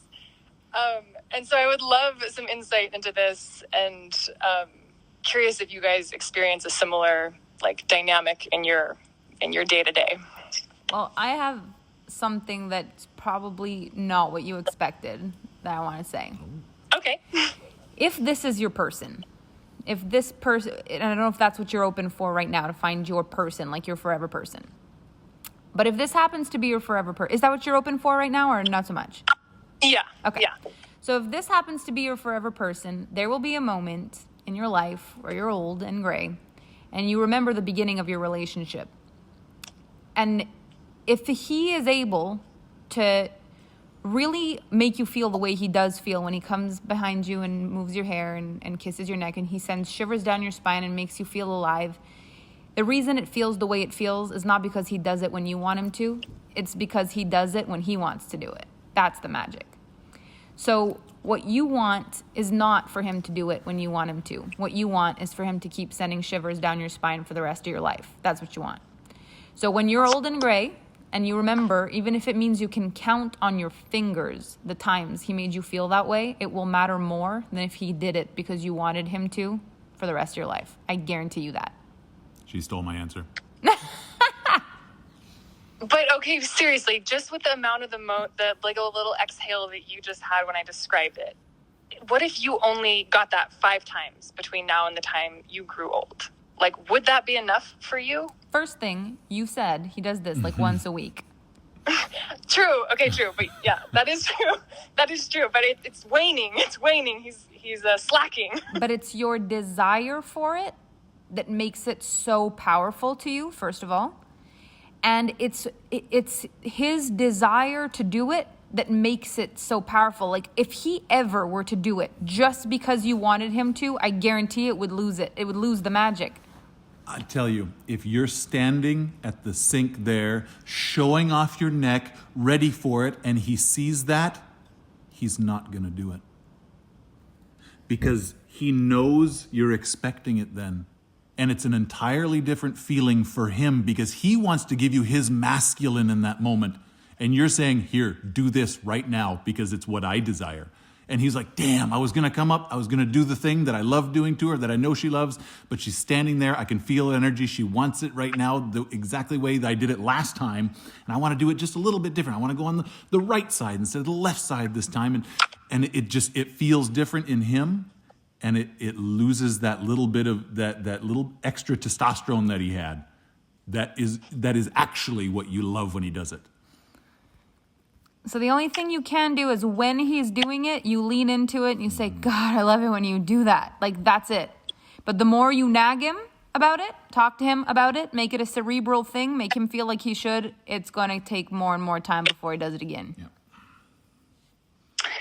Okay, this is like kind of, yes, what I sort of imagined was coming. I guess one of the things that there's this like part of me that is like, if I knew that there was something that he really enjoyed, like experiencing like that, like a certain kind of touch, wouldn't I want to do it a lot? Because if you're a people-pleasing woman, yes. If you're a man who wants to turn his woman on, no. We don't operate the same way. The people-pleasing part of the woman says, my man loves this, I will do more of it. The man does not necessarily do that in his masculine. He says, when I want to do this and it's right, I'll do it. I know she loves it. When it's right, I'll do it. It's a totally different dynamic. Got it. May I inquire if you guys have any places in your relationships where you guys have a disconnect between what one wants and what one wants to give? Do you have something like that?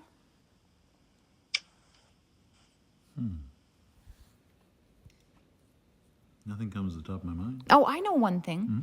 So Kevin has a pain in his hip sometimes. And I know that if I press on the hip, the little pain on the hip, if I press there, it really feels good to him for me to press on the hip. But in order for me to press on the hip, I've got to put all of my strength, like all of it. And I can tell in Kevin's body, if I press on the hip and I feel like helping his hip because it hurts, he goes, oh my God, it feels so good. Thank you, thank you, thank you. If I do it past my point of I'm doing this for you and I'm okay, he goes, okay, I don't want you to hurt yourself. Like, he can't even receive it anymore because he can tell that I'm no longer, like, it hurts for me to push there. I don't have the strength in my arm to do it. So even though he loves me to do it, he still would not be able to appreciate me doing it if I don't appreciate doing it. That's the masculine. The feminine is like, we're different, right? So let's say we're sitting on the couch. I love when Kevin rubs my feet. But if I put my foot up for a foot rub, he laughs. I'll still rub it, but it's not going to be the same. He'll rub it for a few minutes, but he'll laugh and rub it for a few minutes. If I don't expect it, next thing, all of a sudden I'm getting a foot rub. It might last all night because it's not the same. He will go forever. If it's his desire to give me a foot rub, he'll humor me if it's for me. If he has a pain in his back, he'll receive it from me. If he can feel that I'm doing it and I'm okay, he will not receive it, even if it feels good, if he can tell it's causing me any kind of, I don't really want to be doing this. You know, one thing that I wrote down as we were preparing for this program, and it completely escaped my memory, and I didn't even remember writing it down until this moment. And it was, give the best kiss of your life for you. One of the things that when Melanie kisses me for her, there are lightning bolts that go everywhere in my body. Every single time, no matter what. But if she kisses me because I want to kiss, it doesn't happen like that. That's so funny because I remember once in the beginning of our relationship,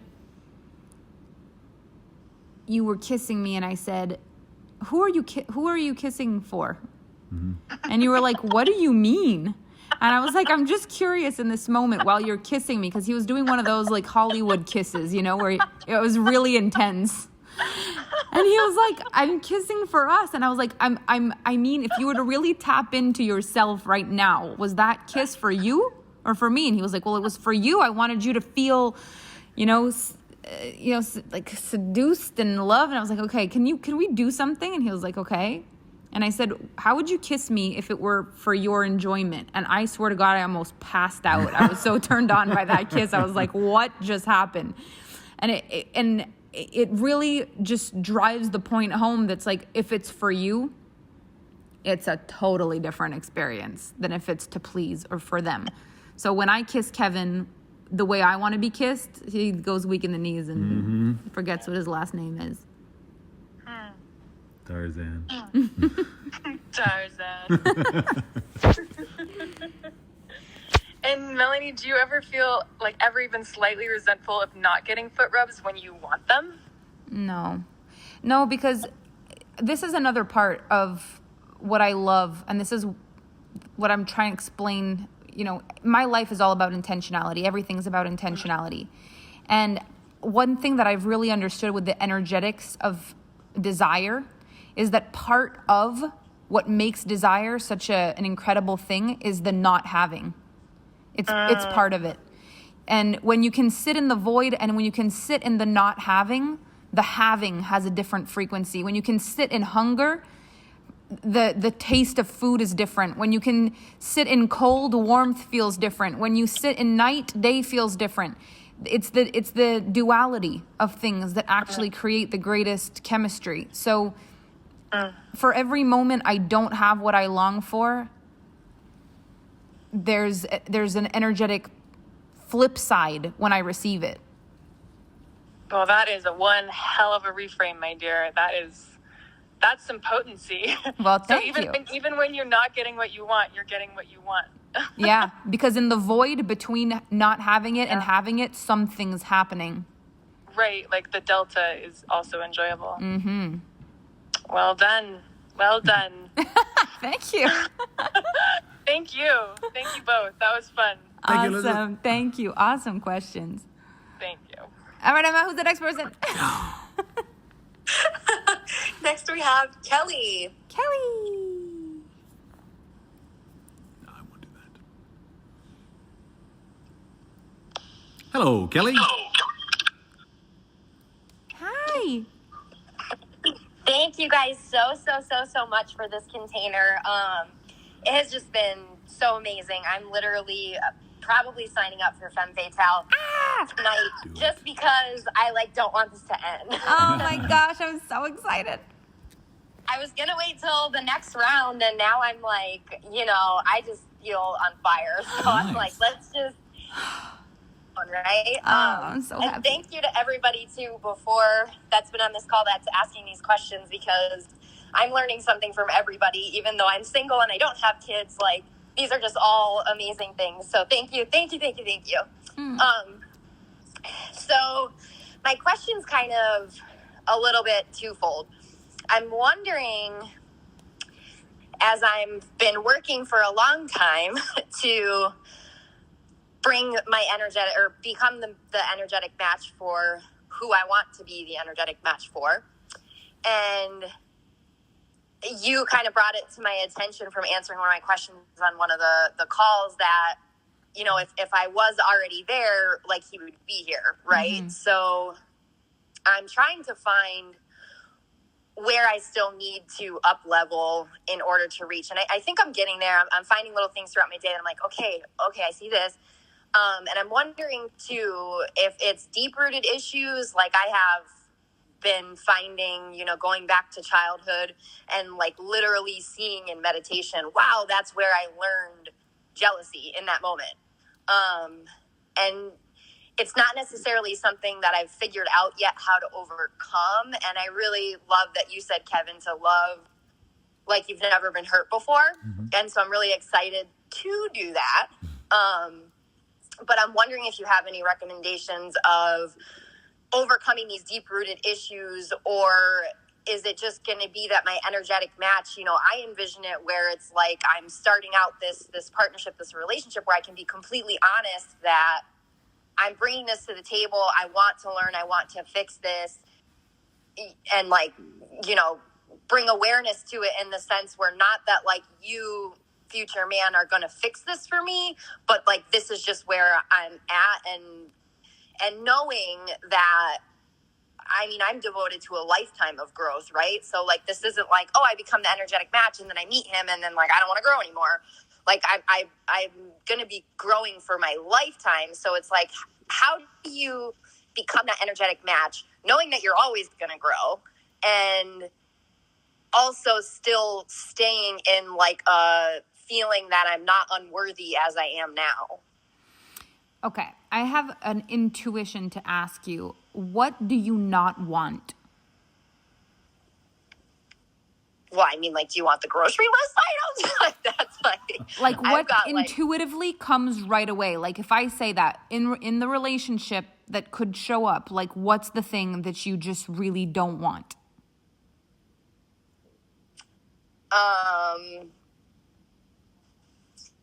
I don't know. I feel like I focus so much on what I do want. I don't really think about what I don't want. What if you thought about it for a second? What would come up? I guess like if in that space, as far as like what a non-negotiable might be, which is stuff I've been writing down per Kevin's input the other night or other day, is that it's a non-negotiable. Like you also have to be on the personal development spiritual path. Okay. Why? So someone showing up that isn't that is like not what I would want. Why? Because I'm so deep in it that I would feel so not matched. What if you met a man who'd never heard of personal development before and that's why he'd never done it? You know, I keep trying to think that per your guys' situation, and I just don't see that. It's even in a sense where like I don't even really have friendships that aren't that, and the ones that I do are like kind of fizzling out. Okay, there's something about that. So why? What does it mean if someone's not in personal development? Then they're not able to, have this union that essentially that kind of, that's just the walk into the sunset that I desire, is having somebody being able to meet me there. Okay, I guess a good way to put this, in per the last man that was in my life, is that I've never met somebody that could meet me in the level of my power, because I've been through a lot of really traumatic experiences in my life. Okay, now we're getting there. So the thing that you don't want is to feel like you're not being met where you are and to be brought back to the traumatic experiences that you've had. Yeah. So the most traumatic ones that you know for a fact you would not stand for again, what are those? Well, so mostly it's just the fact that I lost my brother like almost 8 years ago now. And so I've just been through a lot of healing and work around that. And I feel like there's a lot of heaviness, or that other people perceive as heaviness, but I've done so much work around it that it's just like I don't see death the way other people see it. I very much, even just within my own friendships, it's like the way I live my life and the things I believe and the magic that I feel and the stuff I create. It's like a lot of people just aren't able to relate to that. And like, they're like, that's great. That's awesome. That's so beautiful. But the level of depth of like conversation and connection isn't there, because they just can't, they haven't felt that kind of deep loss then leading into that work. And when's the last time you had a relationship, like a real one? 10 years. So since the loss of your brother, there hasn't been the kind of relationship that you're wanting. You haven't yet experienced that. No, there's been a very similar to Ella's experience, pretty much exactly, where we had a magical connection. It was fantastic. It was great. And he wasn't available for it because he just got out of an engagement. And that was 3 years ago. Flash forward to 3 years now. He just literally circled back into my life. And literally in this program was when I was like, no, this is not, that we can't, this isn't, because it's like 60, it's like 40% of what I want. It's not the 100%. Okay. So in your way of seeing death now, does it protect you from being sad? In ways, yeah. Like, in the sense where when somebody else I know loses somebody, I provide a different perspective, and where, there's still sad feelings there, but, it's just like, my grandma recently passed, and it was like I was happy for her to move on, and I shared a sad moment with my mom, but it was like now my grandma can be with me more than she ever could before. So I don't know why I felt intuitively to ask you this, but I'm going to tell you what's coming up for me. Men actually want us to be able to feel our entire range of emotions around them. They want us to feel safe to feel all of our emotions around them. And when we don't, when we're only able to show them a piece, or when we're only positive, or when we're only a certain range of our emotions, they feel like it's either their fault or that they're not able to be everything for us. Like somehow there's something missing. And that not enough part for men is a huge one for them to open up. In order for them to feel safe, one of the biggest things that makes men feel safe is women who feel completely safe in their emotions.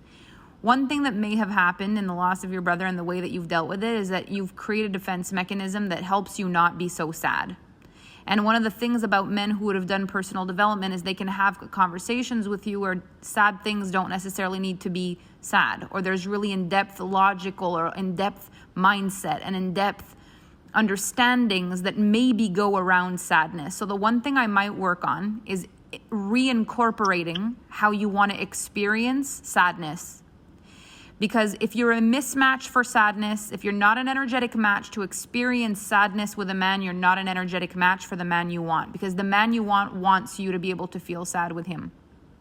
The real one that you want, he wants you to be all of you. So if there's a small part of you that's created a defense mechanism that takes sad off the table, then the man that's really the one that's for you right now is just a mismatch until you're able to experience sadness in a healthy way.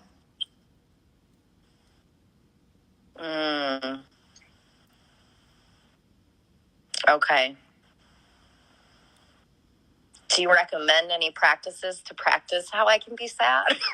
So I know that you've done a lot of work, and I think it's really amazing that you've done so much work in everything that you've gone through. It's possible that the work that you've done has been very much about the sadness that you felt about losing your brother. What I felt in my life did a lot for me is when I realized that a lot of the sadness that I was avoiding was actually coded far before that. So it was a lot of little girl sisterhood, motherhood wounds actually that were causing the pain that I was trying to avoid. So what I would say is any kind of inner child healing, feminine energy healing, anything that doesn't create circumstantial healing. So circumstantial healing looks, because we do both in life. We do circumstantial healing, which is I'm healing the trauma from the death of my brother. That is circumstantial healing.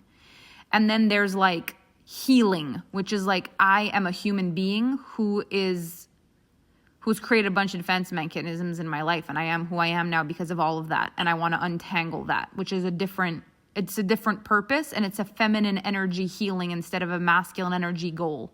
It's not the one thing I'm trying to heal from. It's finding a new level of me and a new depth to who I am. So it's in the purpose itself of the healing. So what I think may have happened is you healed what you healed in the masculine. You healed the masculine part, but the feminine part, that's actually the one that creates the most proximity, and the thing that's actually the thing that men are the most drawn to, attracted to, the whole magic on legs piece, that's the piece that actually requires the most healing at this particular moment. Okay.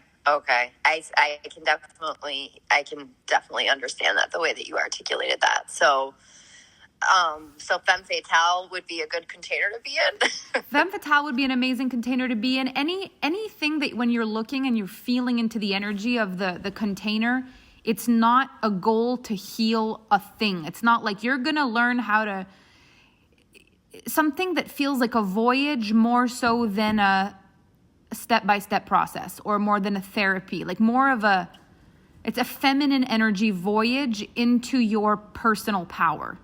Anything that feels like that. So if femme fatale feels like something with me, if you were to ask me any program of mine that would be good, I would say that's the one. Femme fatale is the one if it's with me. But there's all kinds of amazing, humans, coaches, programs out there that could work. I would just suggest that it's a feminine energy led program based on healing and feminine energetics. Okay. I've actually been told by multiple different healers, astrologers, whatnot, that a huge purpose in this life is for me to really embody that femininity, because I am pretty masculine other than the last year of trying to balance that out. So I'm definitely always looking for more, to go deeper in that. And I probably will be for this lifetime. Well, that if it's a big piece in your journey, then it makes even more sense. Okay. All right. Well, I know I was sad about the last guy that didn't work out, so there was sadness there, but it sounds like I got to go a little deeper with it. Yeah, sadness is actually, like, one of the things I love to talk about, and I do talk about this in Femme Fatale too, but is the beautiful sadness. Like any movie that is worth watching, any work of art, any song that takes your breath away, makes you feel sad a little bit. It's this inexplicable line that goes through any work of art. And if it doesn't run through your life, we're missing out on something. So the sadness is sometimes the art that gives meaning to the full picture. And when we cut it off in masculine energy because we think we can't live with it, we actually cut off the meaning of the work of art of our life. Okay. So knowing that this is the work that I want to lean into now, or that I don't like the word should, but for lack of a better word, should be leaning into at this moment, is there still like a space to keep the mindset of I'm worthy, but I'm doing the work to become the energetic match? I'm having trouble trying to balance that out. The thing is, you are already worthy of everything you've ever wanted. It's not about worthiness. Energetic match and worthiness are not the same thing. It's like you have always been worthy, you will always be worthy of everything that you desire. However, you may not be able to hold it when it comes. So it's like if I give you right now a man who's capable of all the things that you actually desire, if you haven't healed the feminine part, you'll respond in masculine energy and it'll break. Not because you're not worthy. Okay. Oh, that makes total sense. Okay. Yeah. All right. Well, thank you. Thank you so much. Wow. Course. Thank you for coming on, and thank you for sharing all that with us. Yes, thank you. I appreciate the safe container to do it. Of wow. course. Thank you. Thank you, Kelly. Thank you, Kevin, too. Mwah, mwah. Wow, you're poetic. I love you so much. They can hear us. I know. Okay, Emma, who's next? Thank you for that moment, everybody. Next we have Jay. Jay, come on down. Oh, hello, Jay. Hi. Jay. Hello, how you doing? Hi. I love you. I'm so happy. I love you. I love you so much. We actually have a treat. It's not a question from me. It's a question from Warwick, my partner. Oh my gosh, amazing. So it's a man question. Everybody. Hey, beautiful people. I'm loving your stories. I love your advice. I love how entertaining you are, Melanie. And Kevin, enjoying the man influence. I actually have been jumping on the back and listening and loving this course. So love it. I do have a question, though. Like, I like to think of myself, and I seem to have a lot of evidence that suggests I am a smart man. But you see, when my partner here, when she gets triggered, she seems a lot smarter than me, and sort of psychic ninjas her way into all of my weakest points and slices them up, so that I just basically feel like the rug's pulled out and I'm constantly falling. And the way that I've learned to cope with that is by being really present with how I feel, and that way I don't suffer enduringly as a result of not having control in those situations. And so I get really emotional and I sit inside of that, and I find that really empowering and freeing. But it doesn't seem to bring any resolution, because then, of course, I'm in a feminine state because I'm very immanent and present with my feelings. And then I become a target because I'm in a feminine state. I'm not providing a direction. And then if I try and provide direction and container, I'm not as strong in it because I'm already in this feminine modality. It's as if I polarize in order to cope with her genius, which is sort of maybe weaponized or whatever it is, to protect herself. And I want to be able to protect her and help her feel safe in that. But the way that I cope with it. Weaponized genius. I believe that is the thing that all women Yeah. And so it's like, if I try and tango with those swords, and I can by slipping into logic and parrying all of the sharpened psychic swords she has, then yeah, that's combative. But if I do that, then her reaction is that I'm not safe and she totally withdraws. And so that's not an option. And then if I make myself supremely penetrable so that everything she throws at me just goes right through me and I just be present with me and I find home in myself, then she doesn't find that I'm containing her. And then if I physically try and contain her, then that's, not really, and that's something to negotiate in itself.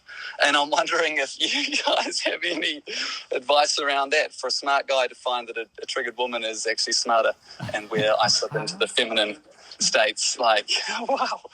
This is the work of our lifetime. This is it. You've found it, you've uncovered it, you've pegged it, now it's just time. And the key is to be able to stand in your masculine power, quiet, calm, confident, as she is storming. What's happening is when she gets into her storm is the child in you, the little boy in you, feels attacked. Oh, yeah. And so we get emotional. And when we get emotional, we're doing anything we need to stop from feeling whatever guilt and shame we're feeling from her, quote unquote, attacking us. In the moment, though, breathe, stand. If you need to, repeat to yourself, I will not die, I will not die, I will not die. Oh my God. It's the truth. If whatever works. Remember, I shared that with you. This is what I did in that moment. Ladies, bless their heart. Like, also, let's be nice for the love of all things holy. I will not die. But what it's going to take from you is a few times in that storm to be courageous enough to be able to feel the sensations that you're going through without responding to them, without reacting to them, and without reacting in a lash-out behavior or a shutdown behavior to her. And then you'll actually be able to think clearly. Because in a normal situation, you can carry on a conversation no problem. But it's when she's in that weaponized genius mode that we feel less than. We feel like the child. And it's our job as adult men to protect the child within us by being strong for him and for our partners. Okay. Well, I've managed to move away from the reactivity. Good. But I become the less than. It seems to be by becoming the less than, my emotions move through. I become the embodiment of the emotions, right? A feminine state. And then that frees me, but it doesn't help her. I have a question. Go ahead. So one of the things that I think has been very life-changing for me to learn is when emotions are high, intelligence is low. So when that seems to be the case. Yes, but when you're using the emotional mind is high, but then the logical mind kind of goes down. So what's happening is you're trying to fix something. My question to you is, do you actually even know what you want in those moments, or are you just in self-preservation mode? I'm so overwhelmed with the power of her words that I'm taken by the emotional consequence and in it, and I cannot comprehend anything really. I think if I compare it to how I am normally, so this is why nothing works. Yeah. Not because what you're doing doesn't work, but because you don't know what you're doing. You don't know what you want. So when we're outside of it right now together, and you're not in this storm right now, if you were to actually ask yourself, what do you want in those moments? What comes to you? Oh, I want her heart to be open. I want to feel her, and I want the peace, and I want the sparkle in her eyes. I want our eyes to be still, and I want her to remember that we love each other and that it's okay and she's safe. Okay, why? Because when that happens, my life is brighter because her brilliance is present in it, and I'm I find fullness in companionship. So you're a very poetic man, and I admire that greatly about you. It's a very powerful thing when you're in your power. However, when you're not in your power, that will cloud what you want. It'll make it confusing for you to find what you want. Because what I hear from you is what you want is her to ... What you want is for her to ... Why I'm asking why do you want this is because it doesn't exist when we're emotionally compromised, that all we want is for the other person to ... When we want the other person to ... it's because when they do, then we'll finally be able to feel whatever the real thing we actually really want. Okay. So you're asking me what the real feeling is for me rather than asking for qualities in her. Well, my experience would be I want to feel comfortable again because of the power of her reactivity. I'm uncomfortable, probably is what it is. I want to find comfort in the connection. I want to feel connected. Okay, so when you said, I want to feel comfortable again, basic bottom line, you want to feel safe again. So we're both unsafe. Yeah. So in that moment, you're trying to make her feel safe so you can feel safe instead of actually getting to your safety first. Oh, that makes sense. So when you do that and you need her to be safe before you can be safe, you actually have no power. And you're putting her in the masculine energy even more than she already is. Like, I need you to fix this and I need you to feel safe so I can feel safe again, puts her in the driver's seat 100%. And that's all implied with my energy and how I manage it. Okay. Yeah. And there's no poeticness that's going to change that. Like, you can't, even in feminine energy, even if you say it with all the kindness in the world, even if you say it with all the anger in the world and the triggering in the world, nothing actually changes what the bottom line is, which is, I need this to stop because I don't feel safe. And the fact is, that statement would be the most masculine, powerful statement you could say in that moment.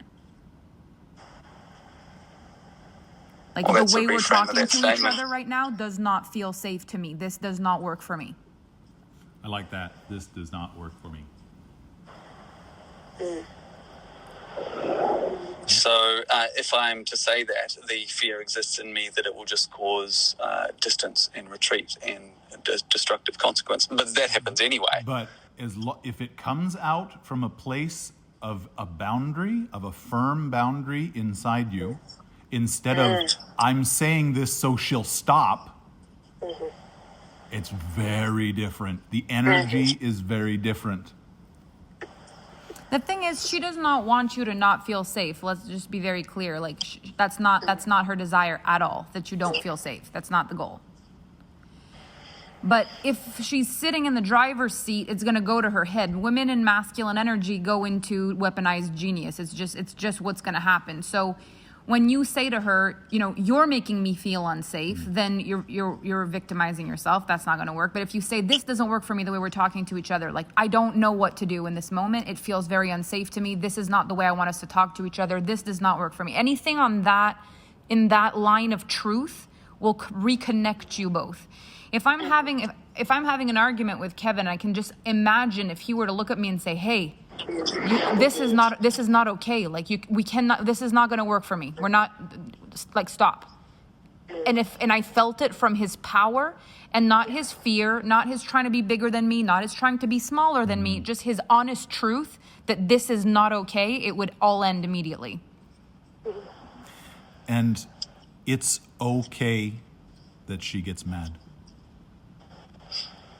It's okay that she goes through a storm. You guys love each other. You want to be together.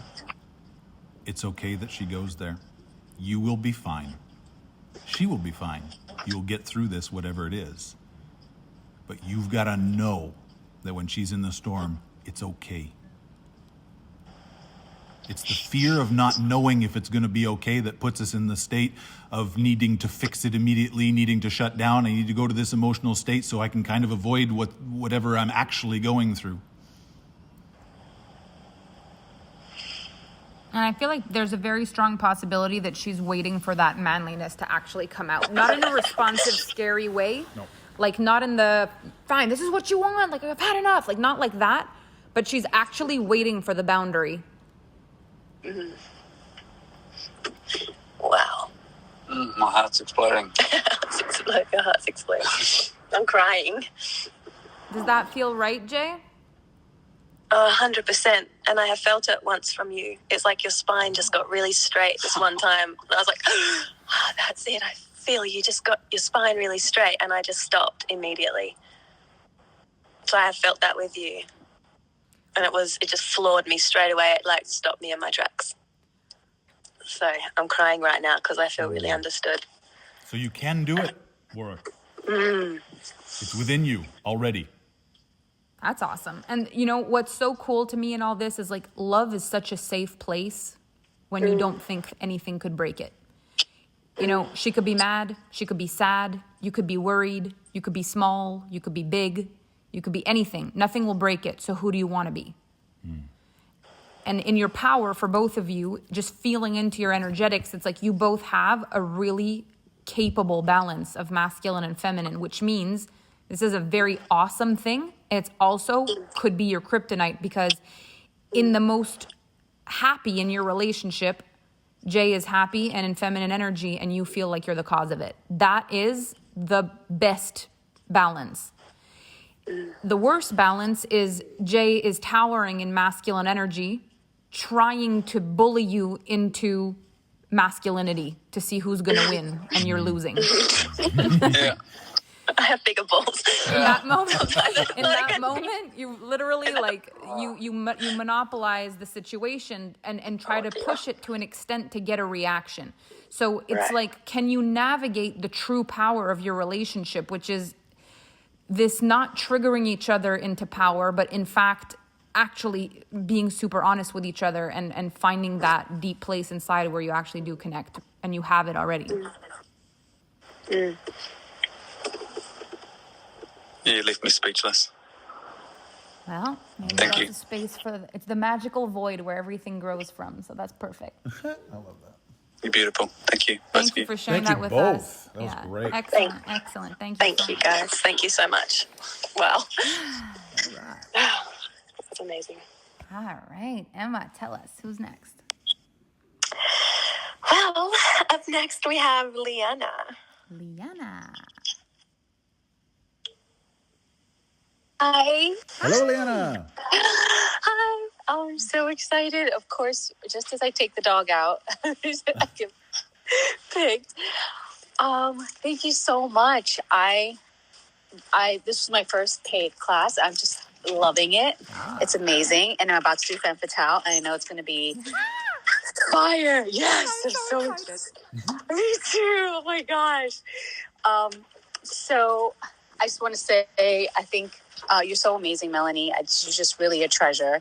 You've really changed my life and my perspective on so many things, and I just feel so much better about myself in general. Thank you. I'm so happy to hear that.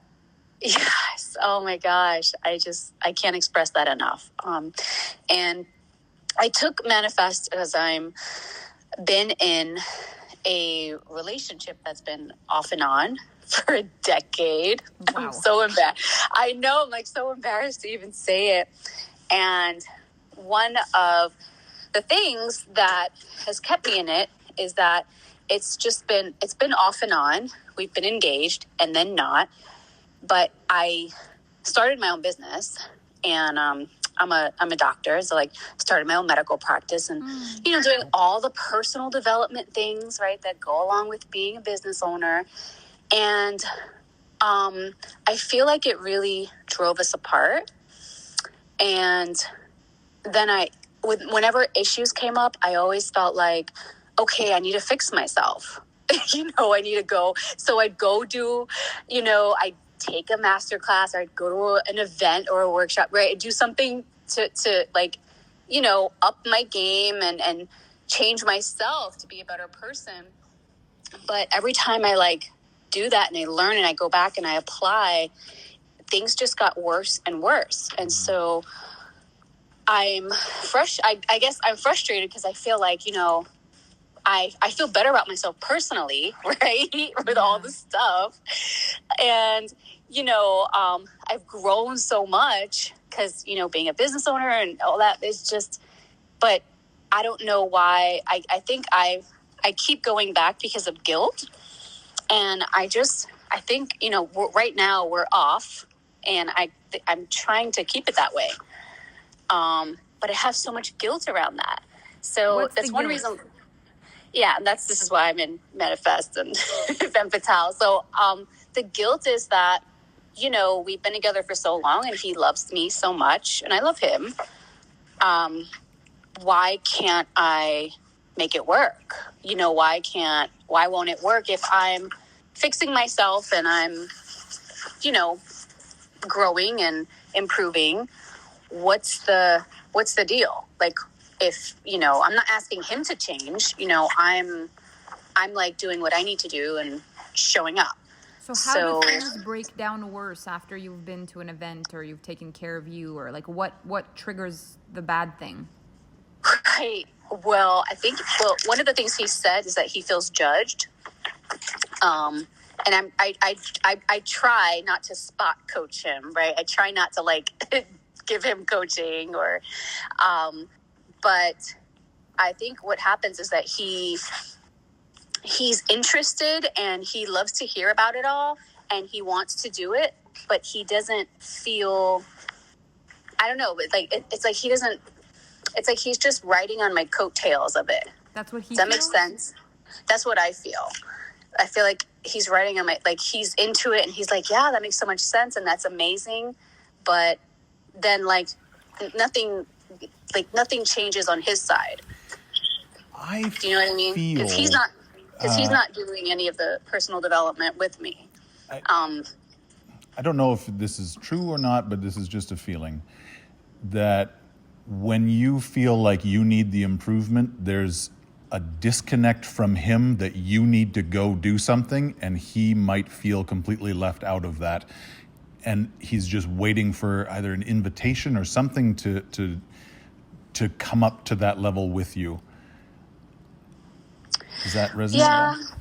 Well, I invite him all the time, of course, anything I go to, but he's not willing to invest financially in any of it. And that's been a little frustrating because here I am at all these events, like living my best life, learning so much, having a great time alone.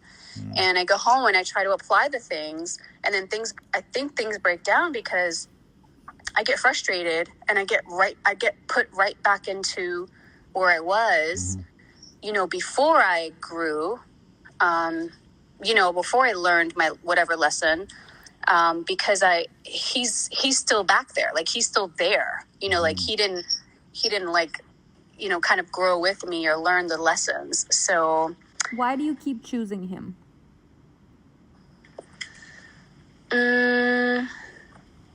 I'm sure, I think part of it is because he feels he's familiar, right, at this point, gosh. And also that I love him, but I guess I feel connected to him because we've been together for so long. So there's that sort of like, he's someone who asked me to marry him, and for him, that's a big deal. So it's like, I don't feel like I owe him to be with him, but I do feel like a responsibility. Like, this is a man who's, loves me and has, changed his life around for me to be in it. So I need to do what I can to, hold up my end of the relationship, right? And be better for him. So I almost feel like it's my responsibility to keep choosing him. Do you know that all those words are all masculine words? Responsibility, guilt, should, like all of that, that's all like how a father would speak about his kids maybe. Or like responsibility towards his family. Do you feel possibly in this relationship there's an energetic flip-flop of masculine, feminine energetics? Yeah, for sure. Definitely. I felt like I've had to carry him before, emotionally or energetically. You realize you only have to carry him if you want to take him with you.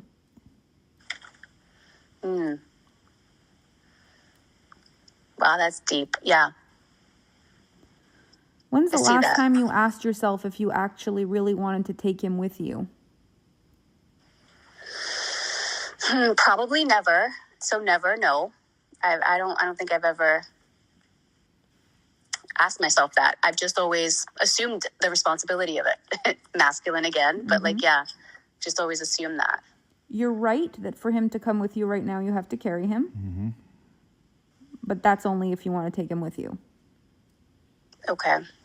So what I would suggest, because guilt is a masculine energy, shame is a masculine energy, responsibility is a masculine energy. All of the emotions you have towards him are very masculine energy driven. Does he have addictions? Does he have vices? Like, has he been through a lot? What are you protecting him from? No, he's struggling with his own growth, like, and wanting to achieve his own level of success.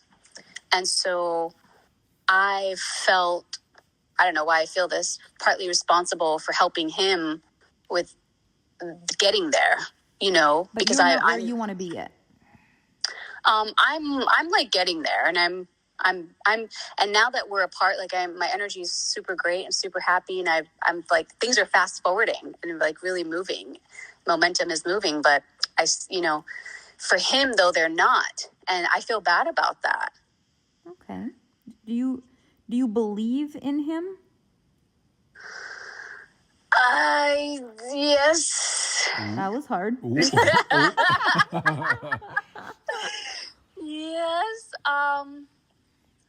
I do. I can see so many limiting beliefs, and I see so many things that are holding him back that are self-imposed, and that's hard to witness.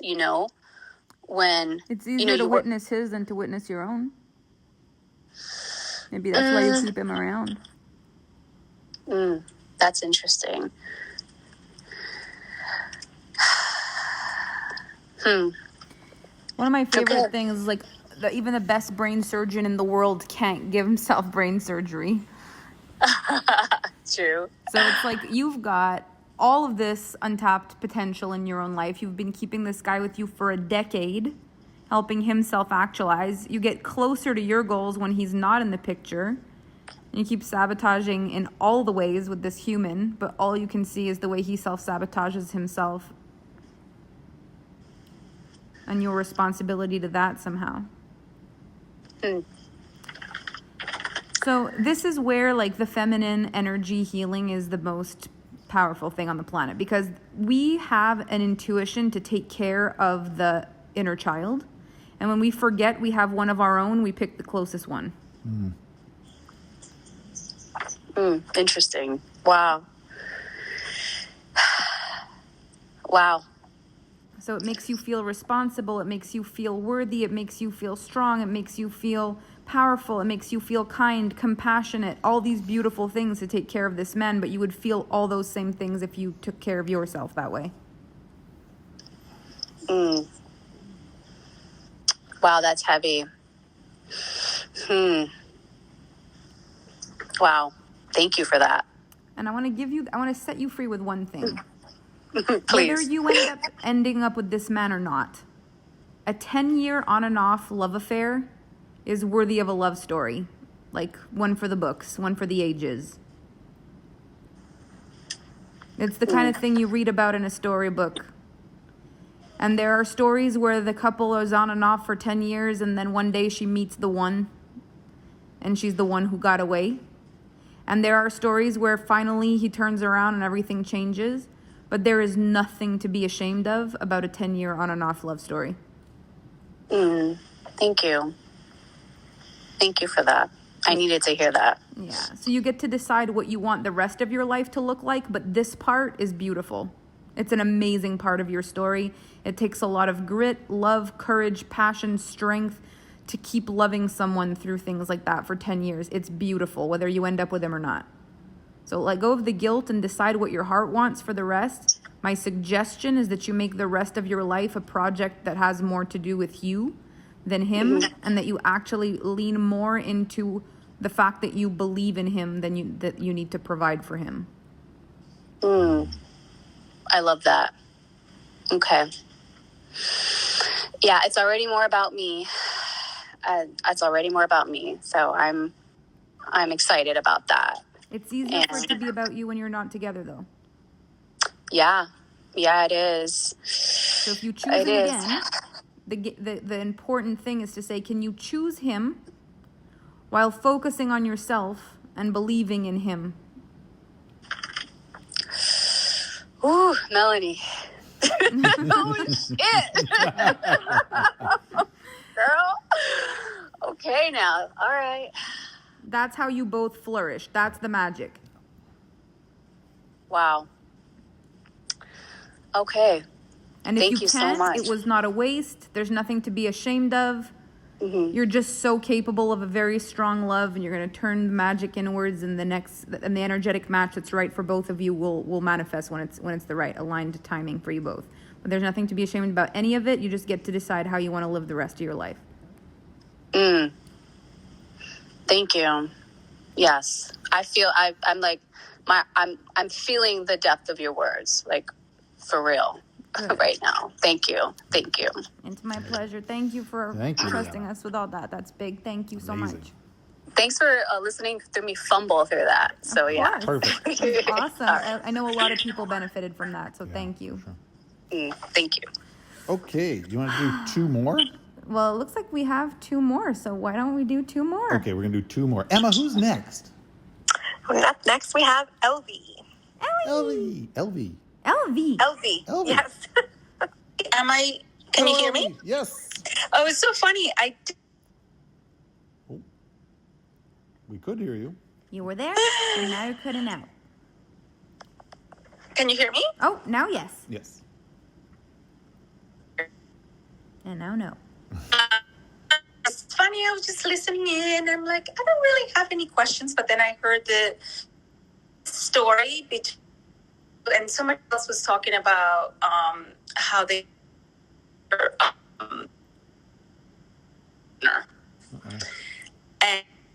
and I mean, I know for a fact, and Melanie, I'm so excited for Femme Fatale because I need that work. In my my masculine energy so long.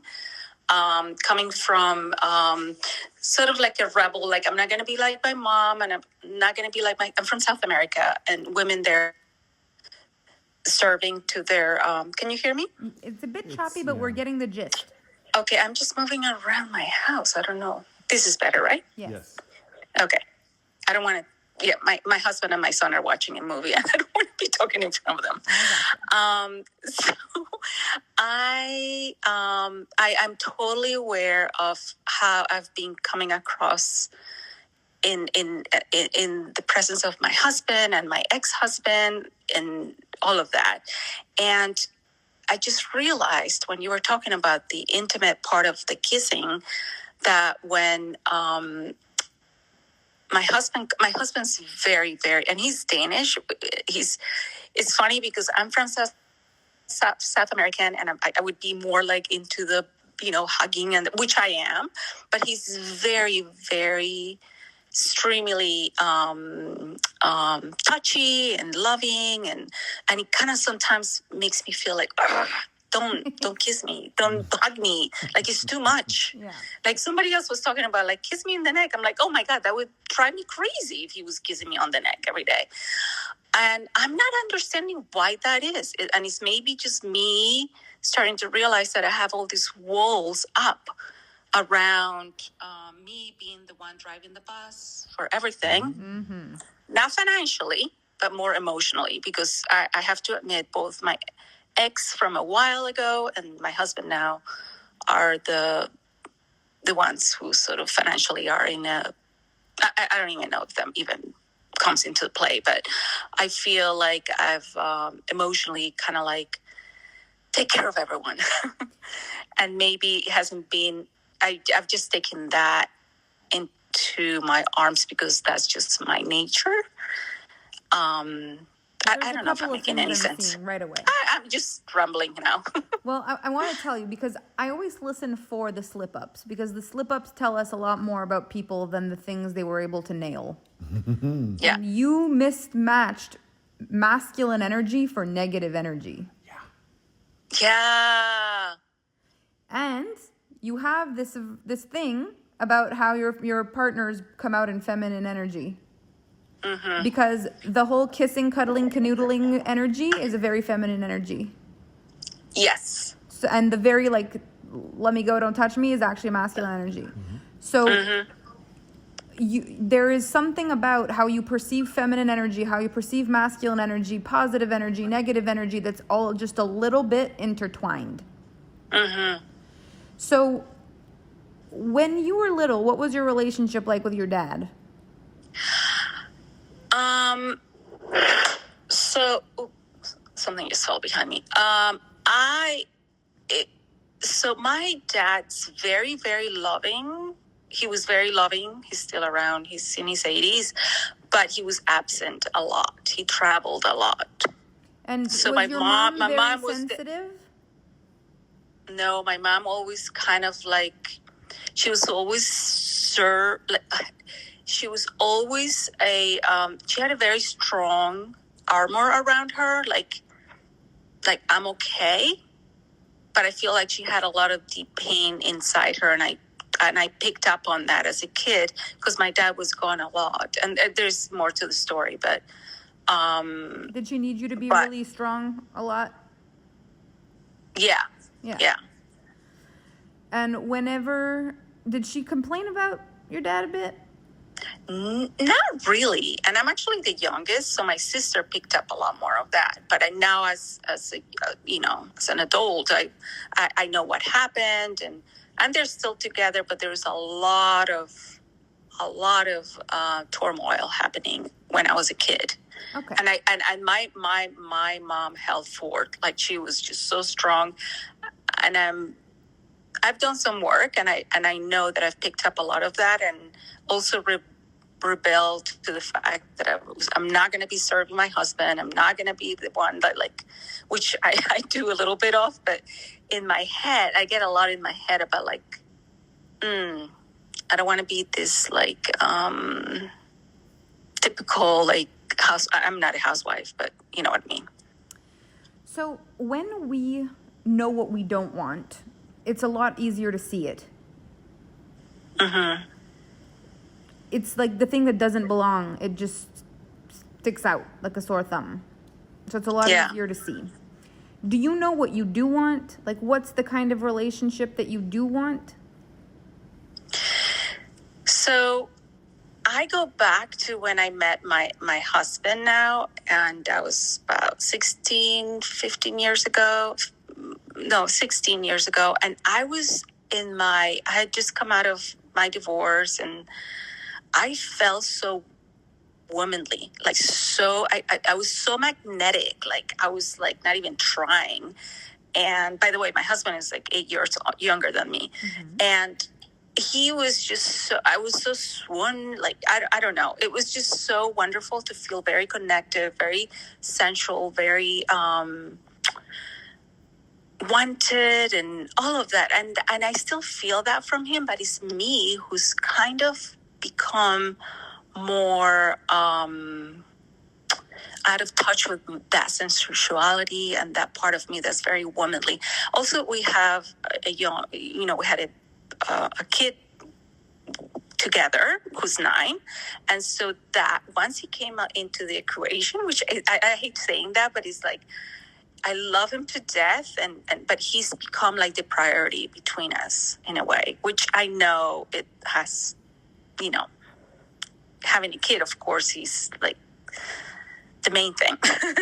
Not the main thing, but we both have put a lot of effort on his wants and well-being. And I have 2 older girls, so I'm in a way, I'm sort of like pulled in different ways, and trying to take care of. You are already registered for Femme Fatale? Yes, I'm an AFE. Oh, yes. Okay. Yes. So Yes. here's my thoughts on this. right now, the reason a lot of this is coming up is because it's in the context of the Manifest program. It's made you realize some stuff about your relationship. But I actually feel like the Manifest program is going to land 5 times more after you've taken Femme Fatale. Because in everything I'm hearing, really what's happening is there's just an energetic wobble. Oh my gosh, yes. This is what it feels like, because the woman that you were when you were single was not being interfered with other masculine energy or mothering energy. This my gosh. Inside of you, there is a squeaky clean, feminine energy-led woman. She lives in you. We're going to go get her. Yes! You nailed it! Oh my gosh! I'm like, why can't I be when I was there? Yeah. Okay, got it. Yes. And he's, it was wonderful. My husband is very like, go do whatever you want to do. Take whatever. Like, it's very, he gives me a lot of freedom, but he's me internally feeling this constriction that I'm like, this is energetic. I need to break free. Yeah, this is And I took the punch. energetics. We're going to go get her. I'm so excited. Me too. I'm excited. Okay, love you guys. This was amazing. You were amazing. I'm so happy you came on. Thank you. Okay, thank you. Bye. Bye. Bye. All right, last but not Emma, least, who's Emma. our last one? Last but not least, are you ready for this, guys? Yes. Drum roll, please. Whoa. Come on down, Chris. I'm probably gonna butcher. I never know how to butcher the name. It's gonna like say that. Yeah, I always do. I never know if it's Christine or Kristen. I don't know. I think it's Christine. Are you ready? We should have the song "The Price Is Right." It is Christine. I know. Christine. Yeah, Christine. Hi, right? Christine. Yeah, but you know. Hi guys, it's not Christine, it's Christine's partner. Shocking. Well, see, Plot I couldn't get it twist. wrong. What's your name, calling all the Christine's way- partner? Chris, funnily enough. Well, that's funny. Hello, Chris. That's perfect. Calling all the way from Australia. My wife and I have been doing the course over the last few days, and we've got a lot out of it. So it's been really good. Good. I guess just the biggest question we have at the moment is around obviously our relationship and our energies. There's a bit of a story to it without getting into too much detail, but essentially what we've found is we have some triggers together. So when we first got together, everything was great. There was a lot of excitement and everything was going well, and then that sort of fell away, but we were very comfortable with each other. We enjoyed each other's company, and a lot of it has to do with sex, basically. And it's difficult for me to talk about it because what Kevin spoke to around shame and guilt, and that's something that I've really found. And if you look at that and put it together with how I'm triggered, my only emotion is anger. Right. So initially, we got together and, we had a few issues with intimacy. We had different sex drives. I would want to be more sexually active than my wife, Christine, would. And when she would turn me down, I would be upset and disappointed and sad. Not aggressive or anything like that, but it would just change my whole sort of demeanour. And we found that that has had a massive impact on our relationship. Obviously, we identified that was a problem. We've been doing a lot of work in recent years. We have 2 kids together. We really want to work together and get back in the groove with each other and bring our own energy to the relationship. I think at the moment Christine is struggling to lean back because she's stressed and worried about us and what her actions or no actions the impact it might have on the 2 of us. Is pretty much where we're at. How long have you been together? 12 years. And how long into the relationship did it start to feel like there was a gap? Probably 4 years into it. Okay. And did anything circumstantial happen at that 4-year mark, or is it just kind of slowly happened? It slowly happened. we're great friends, and I think we to be totally honest, I think we both stayed together at that point in time because we were comfortable, and we enjoyed each other's company as friends, and we just did what we needed to do to make it work. And I think Christine was, struggling because she wasn't really being her true self and not, not leaning back and accepting masculine energy. And that has resulted in, some anxiety around it all and almost like a post-traumatic stress associated to it as well. Is Christine here too? Are you both there right now? She's not here at the moment. Unfortunately, she's at work. So, okay. Yeah. I just wondered one question. Do you individually, are you both like individually like healthy, in love with yourselves individually, or is there some self-image, self-projections potentially on either one of you? So I can definitely 100% speak for myself. I don't think I was, and in recent years we trialled a separation. We both went away and did a bit of work with ourselves, and that was really good. I really learned a lot about myself, and I now feel a lot better about myself because during this time I sort of wondered, is it me? What have I done? Is something wrong with me? And Christine does struggle with elements of depression and anxiety. So I really am trying to support her with everything I can, and she's come a long way in the recent months. So I guess that's sort of where we're at the moment. And the second part of that question is, if we were to go our separate ways, would Christine still have these challenges, with a new partner? You wonder that? Yeah, well, she does, and she sort of asked me to ask this on her behalf as well, because, we're sort of at a crossroads in our relationship at the moment, and it's tricky because, at the start of the course, there was a lot of discussion around the relationship for life and how that impacts on the way you handle or respond to certain situations. Mm-hmm. And we really want to try and align that so that we are responding and handling situations with a view of being together forever. But I guess, how do we move on from this? Is there a solution to this problem? Well, I'm going to just talk to you first, Chris, from male to male standpoint.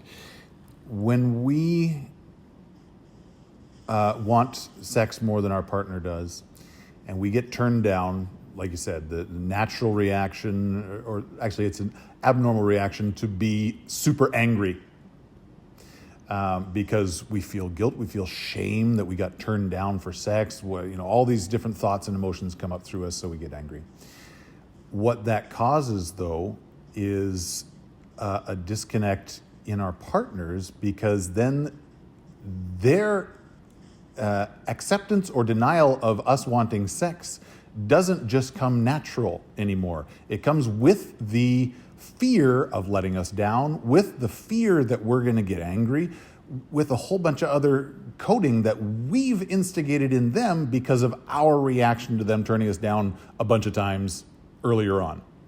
So it's really important that we know, hey, we basically are always going to want sex. It's there, and if you say yes, it's go time, great, we're going to be ready. So anytime that you want to instigate, take a breath and understand that if she says no, it's going to be okay. It doesn't mean anything about you. It doesn't necessarily mean anything about her. It's just not the right time in that moment. It's just, it's okay 100% of the time that she's just not ready for it in the moment. Because like I said, for women, their brains are like the ball of wire. I don't know if you watched the video somebody posted there, but there's so much going on for them. They don't have just the sex box that we can think in. They've got all kinds of stuff going on in their brains, and we could, it could be the best moment ever, but they could be thinking about all kinds of other stuff that just doesn't put them in the mood, and we expect that they have a sex box to think in, and it's like, okay, sex now? Yes, go. It doesn't work that way. And we've got to respect that and say, all right, just not now? Awesome. I'm ready whenever you are. So I want to add something to this, because I think if I'm hearing everything that you just brought to the table, this brings an understanding of maybe the first 4 years, but doesn't really help for the last 10. And I think that what's happening now is that you're relating to each other as friends a lot. And the issue with that is you can relate to each other as friends a lot, and you can still have a sex box, which is normal for men. But for women, context is everything. So if she is in her relationship with you not experiencing herself as a sexual human being, it's very difficult to access that part of her at all, because it's not a part of her life context. So the reason a program like Femme Fatale is so important is because it brings back the context of the sensual being into our lives as a main focus, as a main point of focus. So if she feels like your friend and the mother of your kids and a woman at work and a woman who's stressed about the outcome of a relationship and afraid of being a middle-aged woman that doesn't have a partner and wonders if these intimacy issues will go beyond and has love for you but doesn't feel, all those things are so far from sex, they might as well be on different planets.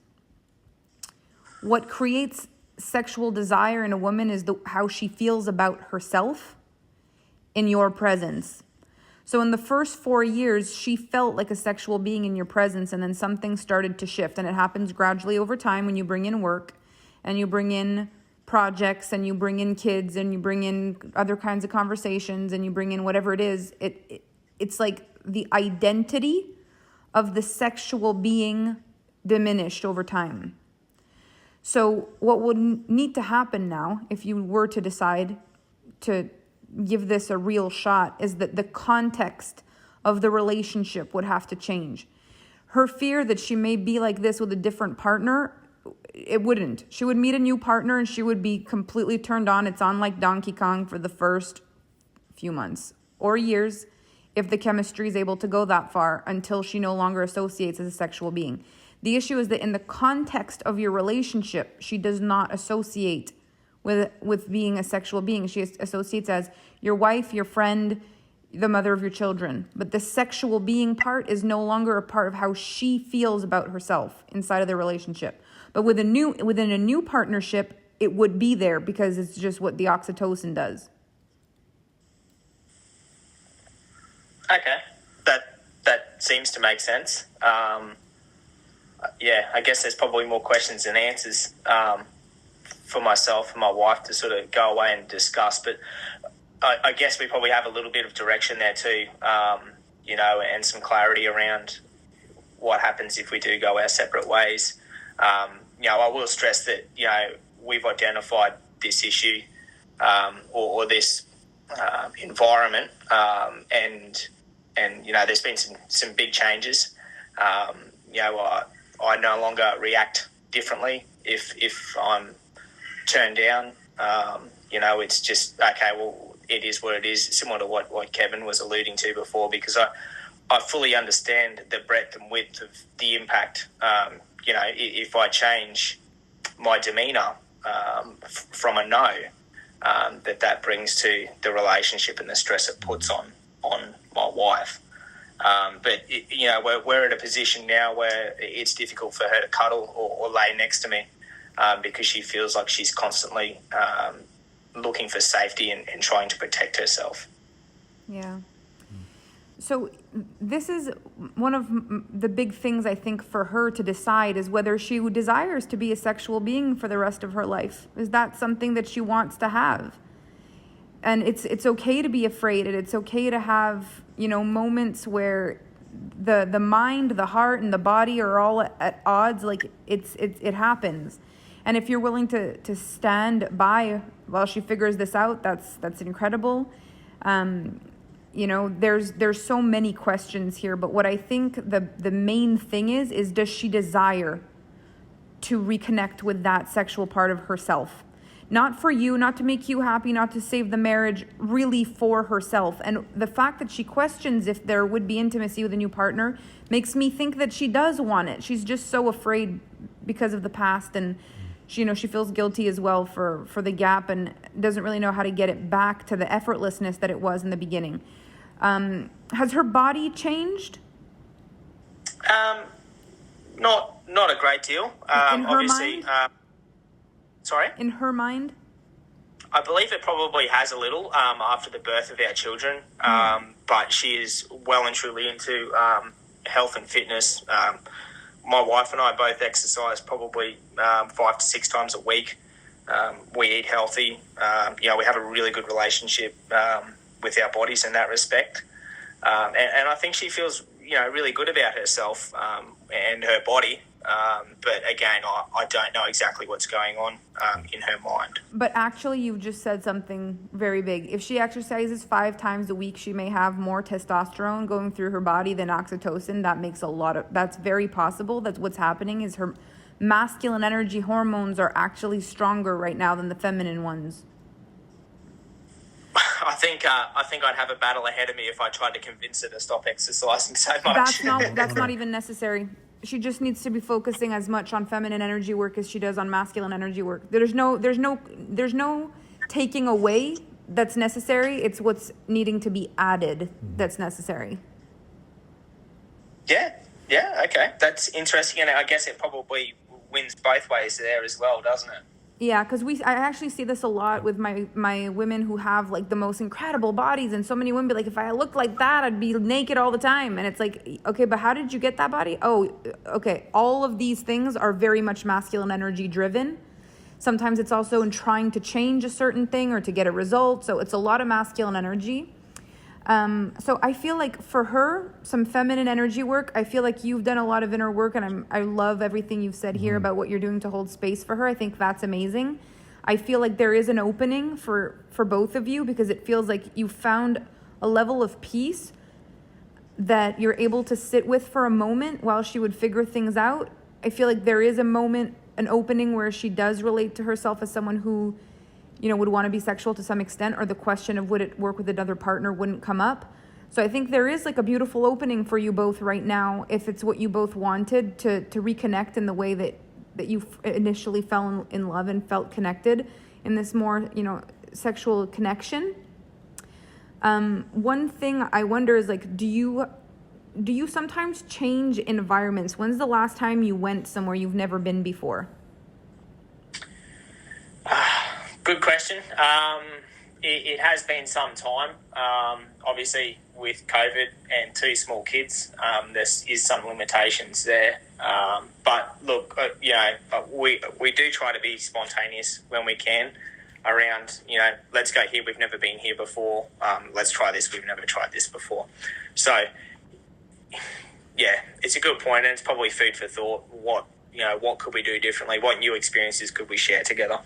So going a place you've never been before with the intention of creating an incredible, memory together, whatever it is, those times will be easier to make a change than where your routines are, where things feel a certain way.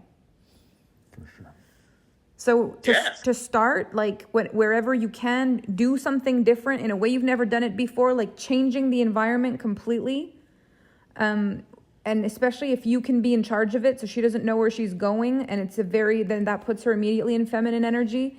So you plan something to take her somewhere, you organize it all, the kids are taken care of, you kind of, organize it for her, let her know she doesn't know where she's going. That'll put her in feminine energy, and the fact that it's somewhere she doesn't know what to expect means she gets to bring a new identity to the table. And in that new identity, seeds can be planted, and there's a lot of possibility there. So those would be great pockets of time if you're gonna be putting the work on this together. I think going away together in places you've never been before is going to be a great way to shake things up a little. That's fantastic. Thanks for that insight. Of course. Awesome. Thank you so much, Chris. And I really want to recognize both of you, because it isn't easy to go through this, and it says a lot about both of you that there's this level of desire to see what's next. Like, it's good to see this for both of you. Like, thank you for all of it, for sharing this and for showing up and everything. Thank you. And thanks, Kevin, as well. My pleasure. So we have officially answered all the hands up. And, there's something I'm feeling called to say for anybody who's been listening through all this today. Relationships are so beautiful and so deep and so interesting and puzzling and all kinds of different things all at the same time, because they involve more than just one heart, one mind. They involve so many different possibilities, because the one moment where the heart of one person is speaking to the mind of the other is a different moment than when the mind of the other is speaking to the soul, and the mind and the heart and the soul. There's different combinations you're going to get with your partner every time you have a conversation. And it's important to know that we change over time. Like, we're literally constantly changing, and you're getting different parts of your partner. You're different. They're different. So anything that you desire to have with a partner, you can have, as long as there's compassion for the human that you're dealing with in the moment. Everyone wants to be loved. Everyone wants proximity. Everyone wants connection and intimacy. Like, everyone wants these things, but that doesn't necessarily mean that we know how to get them in the moment. It doesn't necessarily mean we feel confident we can have them in the moment. It doesn't necessarily mean we feel safe to have them in the moment, even though we desire them. But there's always a way back if we desire it, and there's always a way forward if we desire it. Nothing's ever ruined, nothing's ever lost, nothing's ever too late, nothing's ever impossible. There's always a way forward or back, whatever it is that you desire, if both of you desire it. So, for all of you here who are single and who came in with us to just hear about relationships, or anchor yourself into the manifestation of the person you're calling into your life, you're in such a beautiful place to get started with this intention in mind. And if you're in a relationship and things aren't always easy and you're trying to figure it out, like, it's okay that it's not always easy. There's nothing to be ashamed of, and there's nothing to feel guilty about. And I know sometimes looking at a relationship like Kevin and mine, it can be very helpful, and it can create a beautiful light to look at, and it can also, create a lot of questions and triggers and wondering if your relationship's going to survive, and if it's okay, and if it's right or not. But the fact is, if you want it to be right, if you desire it to be right, it gets to be right. It's going to be okay. And there's just no pressure on yourself, on your partner. Like, you can have what you desire to have. And if you realize that what you desire is not a match, you're going to be okay. You're going to be okay. You're going to be okay. There's nothing that you can't have in this life. You just have to take the pressure off, breathe, and know that no matter what, you're going to be okay. And there's the work we do together, and there's the work we do apart. If your partner is not ready to do work together, then do the work apart until he either is, or it becomes clear why he wasn't ready, and move forward. But there's love, an abundance of love on this planet. This is the greatest shift of my life, was the realization there is an abundance of love on this planet. You're not running out of it. You're going to be okay. So is your partner. Everything's going to be okay. And there's more to this program. I'm so excited for whatever comes more to the Manifest program. This Q&A is going to be posted inside of the group. We've got so much more for you over the years, over the months, over the years. But this was a really beautiful experience for us. We're so grateful to have met you. For those of you who came in with your partners, it was amazing. And we look forward to those of you who fall in love over the next few months and you to introduce us to your humans so we can celebrate with you. We love you all. Thank you, thank you, thank you so much. We appreciate you. So much. And we will see you very soon. We'll see you online. Yes. Thank you, Emma. You're welcome. Bye, everybody. Bye, everyone.